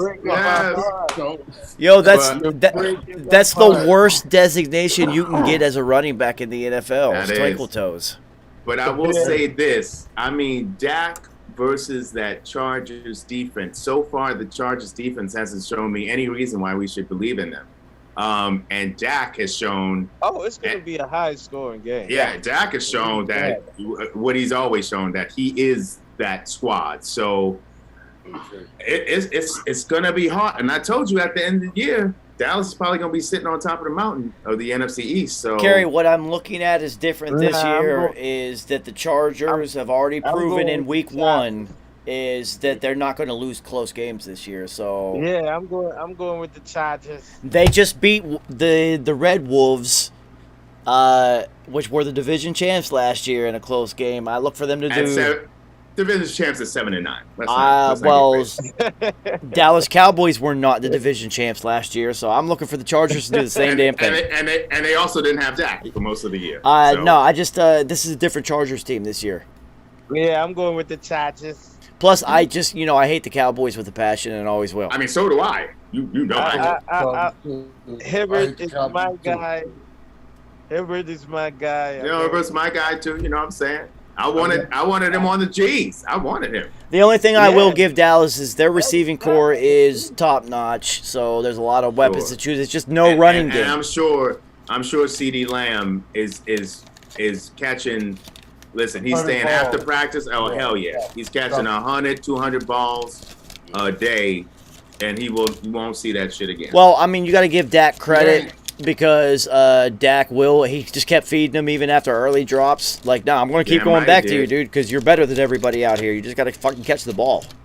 That's it. And Dak was fucking whipping that shit in there. No, Dak looked great. He'll probably get comeback player of the year because if he's healthy the whole year, he'll probably get it.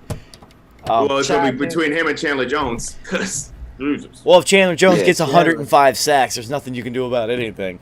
Chandler Jones is like a man possessed. Yo, this cat. So He's like, I missed most of last year. I got making up to do. So the thing that I think about Dak is not the ankle injury, because that was just a freak. That thing happens. It happens. I don't look for that. That weird shoulder injury that only baseball players get. Is he going to have that happen again? But see, he's not doing that shit before the game. Now he's doing different shit. He's doing now he's doing this shit. You know what I'm saying? He got different exercises before the game. So he's working that shit out. He'll be all right. Keep that rotator cuff right. Now Crab Legs has the weirdest workouts in the NFL. Oh man, his workouts are hilarious. He's still eating them dubs though. All that clarified butter. Eating them dubs. Yo, if New Orleans can somehow win like 12 games, he might get Offensive Player of the Year. He won't get MVP. Nah, he won't get it, but he won't get that. He's serving notice though. He could, because his numbers are going to be retarded, because they always have been. Yeah, always. Yes. He just and the most important thing, he has never lacked confidence. This man threw 30 picks, but he also threw 30 touchdowns. It's like, what you talking about? I balled. Yeah. And he also had 5,000 yards. So and so he wasn't wrong. He did ball. I mean, he also fucked up, but he also did ball. Well, you remember his rookie year when he wasn't balling, and he was just like, "No, I'm one of the best quarterbacks in the NFL." I was just like, absolutely. Okay. Yeah. Okay. That's what I'm saying. His confidence, no matter what sort of injuries he sustained, never to his confidence. So that is true. I'm still going with the Chargers because, Chargers.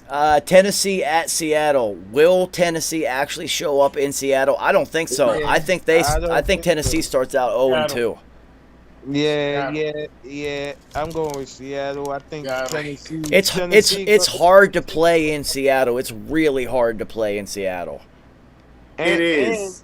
And to fix an offensive line takes a couple of weeks. It don't just take. Well, not only that, my real question is who in the fuck is going to stop Metcalf and Tyler Lockett on Tennessee's defense? Literally, who? Yeah. And I thought Seattle's O-line with Dwayne Brown not being in that situation, I thought it was going to affect them more so. But, I mean, Carson damn near had 100 yards. We saw Lockett have 100 yards and 2 TDs. I mean, they just kept on stepping. Yeah, Metcalf is literally unguardable unless you're Jalen Ramsey. You know, like Russell Wilson was launching that bitch. Well, he's got the best deep. Anything past 15 yards, he's the best in the NFL by far.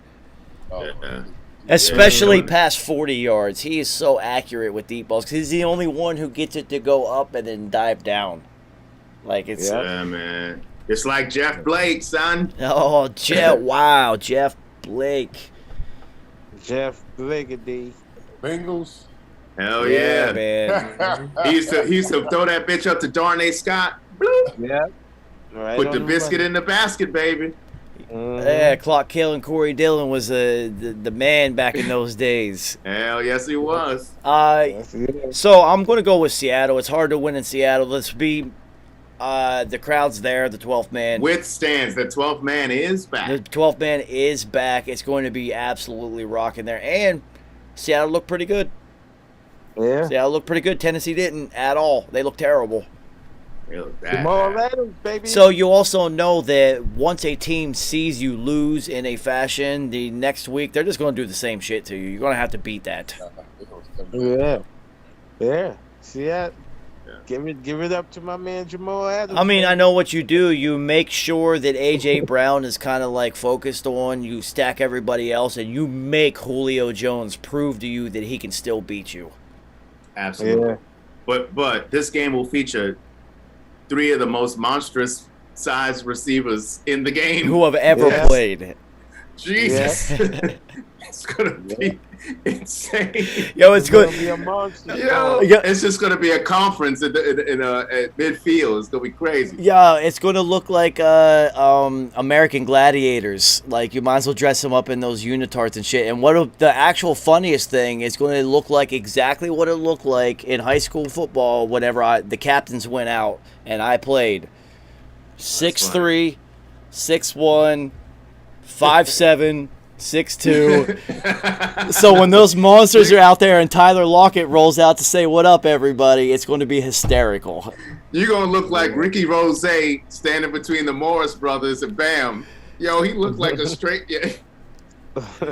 Yo, he looked like a straight child. I mean, you were talking about like DK Metcalf is like it doesn't make sense how big he is, and he's a wide receiver.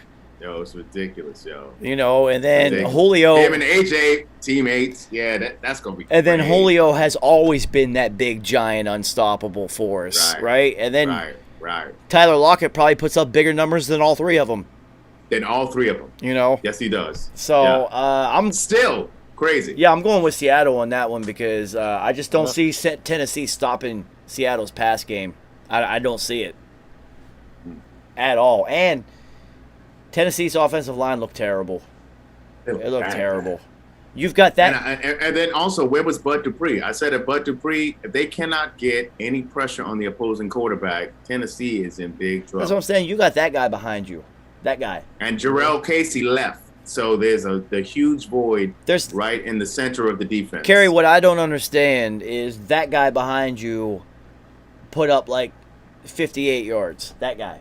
I've seen Adrian Peterson coming off all 3 ligaments torn, have 9 guys in the box with Christian Ponder as the quarterback, and everyone knew he was getting the ball, and he led that team to the playoffs. Yeah. 9 yards away from breaking the all-time single-season rushing record. It's the most... Came back off of that injury in record time. It's the most... Christian Ponder was the starting quarterback. Dude, it's the most impressive single-season performance you will ever see by anyone. The Packers knew he was going to get the rock. My man still had over 200 on him. Like, come on, man. Impossible. So, speaking of Adrian Peterson, why are the Ravens not giving All Day a call right now? You know what? He still wants to play. You know what's so funny? You know what's so funny? I actually thought he was on a roster somewhere. Yeah. That's how funny it is. I was like, yeah, he's somewhere. He's somewhere. Frank Gore is, so why is Adrian Peterson not? Where's Frank Gore? Isn't he still playing for the Colts? No. It's where did he play last year? He played on. Jets. Yeah, he played on the He played Jets. with the Jets. No, but that's why you else forgot. did pick him up. Somebody else did pick him I up. thought he did get picked up. Yeah, he did. He left the Jets and went somewhere else. I think. Is it? I can't remember. Was it not Indianapolis? I can't remember. No, I don't remember if he stayed on a roster through camp. I don't know, but he's still floating out there. But anyway, Adrian Peterson looks like the Tom Brady of running backs. He'll still give you like 60 yards a game. I think with Lamar Jackson, Adrian Peterson actually kind of fits. Yeah. Because they don't really throw the ball to the running back out of the backfield in Baltimore. Yeah, and that's they sure don't. That's his biggest They sure weakness. They loving Murray though. They loving Murray in Baltimore right now. He's looking tough, looking very tough. So, I guess that's probably why they wouldn't. Well, speaking of Baltimore, they play Kansas City next week. I'm going with the Chiefs. I'm going with the Chiefs. Lamar Jackson hasn't figured out how to beat he let me down. Mahomes and them yet. Well, it doesn't even matter about that. You do the math. You have to put up 35 to beat the Chiefs, and I do not see Baltimore putting up 35 against them. And Lamar Jackson don't look really a great pocket presence. Is Honey Badger back next week? I don't know. What's wrong with him? Played terrible. I don't know. He didn't play in week 1. He didn't play. Yeah, he didn't play week 1. Is he hurt? I don't think it might have been the Roni restrictions. I don't think it matters because there's 2 scenarios that can happen when you play Kansas City. They're on fire early and they just blow you out, and then you put up empty numbers in the end and kind of make it look like it might have been competitive, but it really wasn't. Or you play them well and you might be up on them, and then they just come back and put up 35 anyway in the end. So Plus, Mahomes never lost in September. I don't see him. he's never losing. thrown an interception in September. His numbers are he's literally Mr. September. It's retarded. Yeah. And Lamar Jackson don't look good as a pocket passer. I mean, Lamar Jackson he can't get over the Pistons right now. Yeah. Like that's his block right there. Is he literally can't beat the Chiefs? Yeah. That's what I'm saying. Yeah. Can't do it. All right, so He's a dude. Monday Night Football is interesting because if that same Green Bay team shows up, then Detroit's going to beat them. Yeah. Which I don't think they're gonna show. I think Aaron is going to show up. I think he will. Aaron traditionally shows up against Detroit. He also rarely plays bad back to back. Yeah, Right. and he also, anytime that he's scrutinized so badly in the media, the next game he absolutely balls out. And we're talking about Monday night too. Yeah, I so expect it to happen. I expect him to come and do what he does. yeah. So, I mean, who do you look to have a big week next week? Aaron Rodgers. I expect him because the way how he's getting blasted by the media right now, he's taking in everything, and I expect him to come back and absolutely balls out. I expect that. I expect my man Chubb to run with a vengeance. He is pissed. He's thinking about that fumble right now. I'm telling you, he's going to have at least 2 touchdowns, and he's going to have like a $150.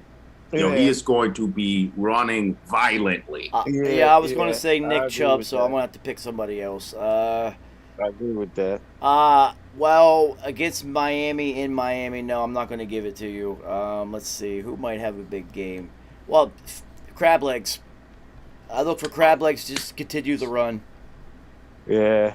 And anybody that Tom Brady decides to throw it to in Tampa because they're playing the Falcons. So probably Antonio Brown. Who are they playing? I hope so. AB and Gronk will probably both score. Who's Tampa playing? Atlanta. Oh my God. Well, you know, Tom is gonna have to give it to Mike Evans because Mike Evans didn't get him one yet. So no, he's definitely going to feed Mike Evans early, or he might do it like kind of later, just to kind of like here we need just to do get that. him on. Get him on. You got to get him on the board because Godwin got one, Gronk got a couple, AB got one, so you got to get Mike Evans on. Yeah. So what I'm looking for though is for like Gronk and AB to score early. To like be like let's do what we do. Let's get this over with quick because Atlanta sucks. We hate them. Sure. Yep. Yeah, so AB's probably going to score twice, or Gronk. One of the two is going to have at least 2. Dak will probably have a big game also, statistically. Oh, for sure. Oh, yeah. Hell yeah. Yeah. I mean, I just love how... See, this is what pisses me off about Amari Cooper. Is if he actually played like he cared all the time, he would be top 5 easily receiver in the league. He just don't give a fuck. This cat runs some of the crispest routes there is when he cares. He just is just like out there though. Man, I want him to care. I mean, it's that I don't want him to, but I mean, just talent wise, I want him to. I want him to care, man, because he showed us like nobody could guard him when he's like on his shit. Chandler Jones might have 13 sacks against Captain Kirk. Yo, Dalvin Cook better have 40 carries, because if not, Captain. Chandler Jones is gonna break that plastic bubble that Captain Kirk wants to be in, so he don't have to get the jab. Captain Kirk is just never gonna get it, man. He just never gets it. Well, I imagine that Denver's defensive line will have a good game because they're playing Jacksonville, so they're probably going to rack up a couple sacks and some picks. What is up with Bradley Chubb? Because he was out. What's up with him? Is he going to be back? I thought it was a legal issue with him. Yeah, some legal issues. Oh, it's the legal thing. Oh, okay. Yeah, Got it. yeah. But Patrick Surtain is there. That's nicest guy. That's my guy. Isn't that who Shepard scored on? Yeah. Yeah, believe that was. No.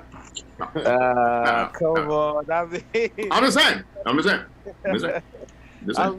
All right, so one thing that I will be watching for in the 1 o'clock game is to see exactly how many times Aaron Donald can hit Carson Wentz before he breaks him. I mean, Carson got a lot of heart. He man. does. He's tough, but this is like the dude. This is like Mount Rushmore defensive player of all time who's in his prime. Yeah.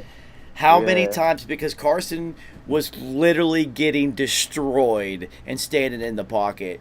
How many That's times crazy. is Aaron Donald going to be able to hit him before they have to take him out the game? Yeah. Probably like about 10 times. I mean, I say 8 knockdowns, 2 sacks. it's interesting because like Indianapolis should really focus on the fact that they have 2 really good running backs who can both run and go out of the backfield. So that's how you get pressure off of Carson Wentz and stop him getting hit That so part. much.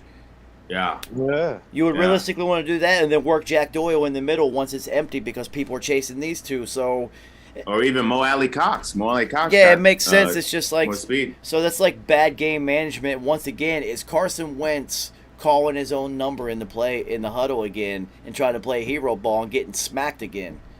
Yeah, he's gonna do that. You know that's Carson Wentz MO. And also, Kerry, T.Y. T.Y. Hilton's not playing, so whoever the fuck Jalen Ramsey feels like covering is not catching a single pass. I know. Yeah. Oh, that's going to be an Yes, ugly yes, game. That Rams defense is going to dominate that game. Yeah. Also, I don't know if we brought this up yet, because while it's on my mind, we got to give a quick RIP to Paris Harrells. He used to play linebacker for 49ers and another squad. I forget the other squad he played for. Only 37 years old. I saw that. Yeah. So far, they haven't figured out what happened to him, but yeah, RIP to him, man. I remember when he played on San Francisco. He cat the ball. Yeah. 37, man. What's going on, man? Yeah. Reality, like current modern day reality. That's what's going on. Shit. What do you Modern day reality. Yeah. I mean, because we had David Patton earlier in the summer. Yeah, you know I mean, it's the year of our Roni 2021. Like, man, for real. yo, so like in a couple thousand years, you know, how we had like BC and AD. It was like, you know, before Jesus, after Jesus, and all that shit. Yeah. Yo, they're going to change it in the history books. It's going to be before Roni and after Roni. BR and AR. Yeah, like the world it will never be the same, man. Wait until the real shit kicks in and they clip off about 6 billion people off the total, and then we'll really see what's happening. They said one in India is more terrifying. Of course it is. They got like, you know, dinosaur Ronies out there now. Like there's they're not going to stop until they get rid of 90% of people. Why don't you? How do you not understand this? I'm telling people it's never gonna stop until a good amount of only the strong gonna survive. Well, thank God that NFL players are some of the most elite and fittest athletes on the planet, and we will still have our bread and circuses as humanity crumbles around us. So, what's the game you're looking forward to the most next week? Oh, jeez. I'd have to say that Dallas Chargers. Yeah, game. I'm looking at the schedule, and that in Tennessee at Seattle to see if Tennessee rebounds from that Week 1 performance. I would agree with that. Other than that, it's kind of like if team. Yeah, well, kinda you know, the Raiders in Pittsburgh will be interesting also. And then, but it's kind of like not really. It's kind of like it'll be interesting to see if Cincinnati can go to Chicago and beat their old quarterback. That will be interesting.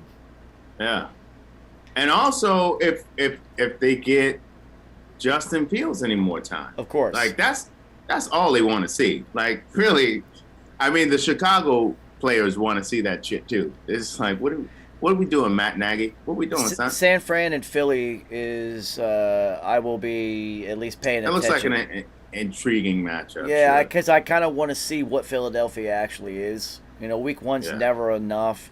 Week two, you start to get an idea because if trends continue on, then you're like, uh-oh, that might be who they are. You know, Right. and then by week four, you kind of figure this week it might be by week five with the extra game. You're going to know who you are. You're going to know exactly who you are. I'm going with the Cowboys Chargers game. Yeah. That's when I'm rocking. So this is one of those weeks where almost all the games are at 1, and there's only like 4 games at the 4 o'clock slate. So I think the entire country will be watching Dallas at LA. It's Dallas, the Cowboys, in the second biggest market in our country. Everybody's going to be watching that game. Mm-hmm. Yeah, Everybody, that's gonna be the one. including me, because Justin Herbert's playing, so I'm definitely watching that one. I'm all. Absolutely. Yeah. Yeah. All right. Kansas City. They'll probably. I also just to see what the hell Green Bay is this year, because if that happens again, that is who they are. That is who they are. They're broken. And so then you start making. There's going to be talks of when do they get Jordan Love in there? Because I mean, if you're going to put that effort out there with Aaron Rodgers, then you might as well roll Jordan Love out there. Yeah, I mean, it's just so weird that they have Jordan Love. So every conceivable trade that you think of involving Aaron Rodgers, you always think of a quarterback swap somehow, right? Right. But that's not what's going to happen with them. So it's really weird. This season might be an absolute disaster for them. Absolute and total train wreck. The only thing they got going for them right now is that every single team in their division lost, so they're still tied for the lead. Sure. 16. It's still a 16-game season for them. It doesn't matter. Absolutely. You can move forward from him, and they do have the Lions coming into town, and it's tough to play in Green Bay. So it is. But wow, what if the Lions go in there and beat them though? Yeah, that's man. Listen, and on the shoulders of Jared Goff too, because he's pissed off and he wants to bite some kneecaps. He's pissed Goff. Don't get him pissed Goff. You know what I'm talking about? my man, hungry for kneecaps. I'm going golf. I just did today. It was interesting. Not as good as yesterday, but I'm out there, Roger Harper. All right, so it's coming down to the end. So, Roger Harper, we will see you very soon, homie. I am looking forward to this. This is going to be ridiculously fun. So, NFL football is back. The Patriots lost, so who fucking cares? The Giants lost and the Jets lost. Roger Harper, you're a free agent, so you can just enjoy football. Yeah. Well, Ohio State lost. So, Ohio State lost too. Boy, Gray Matter took a beating this week. Woo. Oh yeah, big time. Oh yeah, they got it handed to us. Well, Tom Brady won. Yeah. So. If you have him on your fantasy, good on you. Well, it was Thursday night, so nobody had him on the fantasy. So if you do daily, yeah.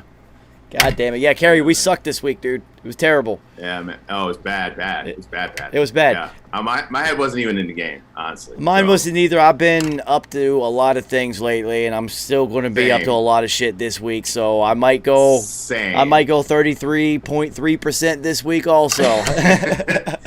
My eyes are on week 3, week 4, and then. It's like I'm on IR right now. Well, so that was the 4th week of the preseason in our minds. I ain't used to this 17-game schedule. I'll get back into it. So, we will be in touch. Roger Harper, hit me, homie. You will be touching down soon. I am fucking hyped. Yep. Nice. Yep. Go Bayside.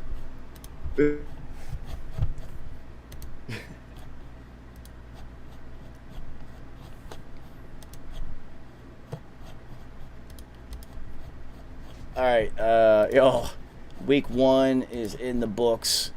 It's time to go get some food and hang out with the wolf. Flea,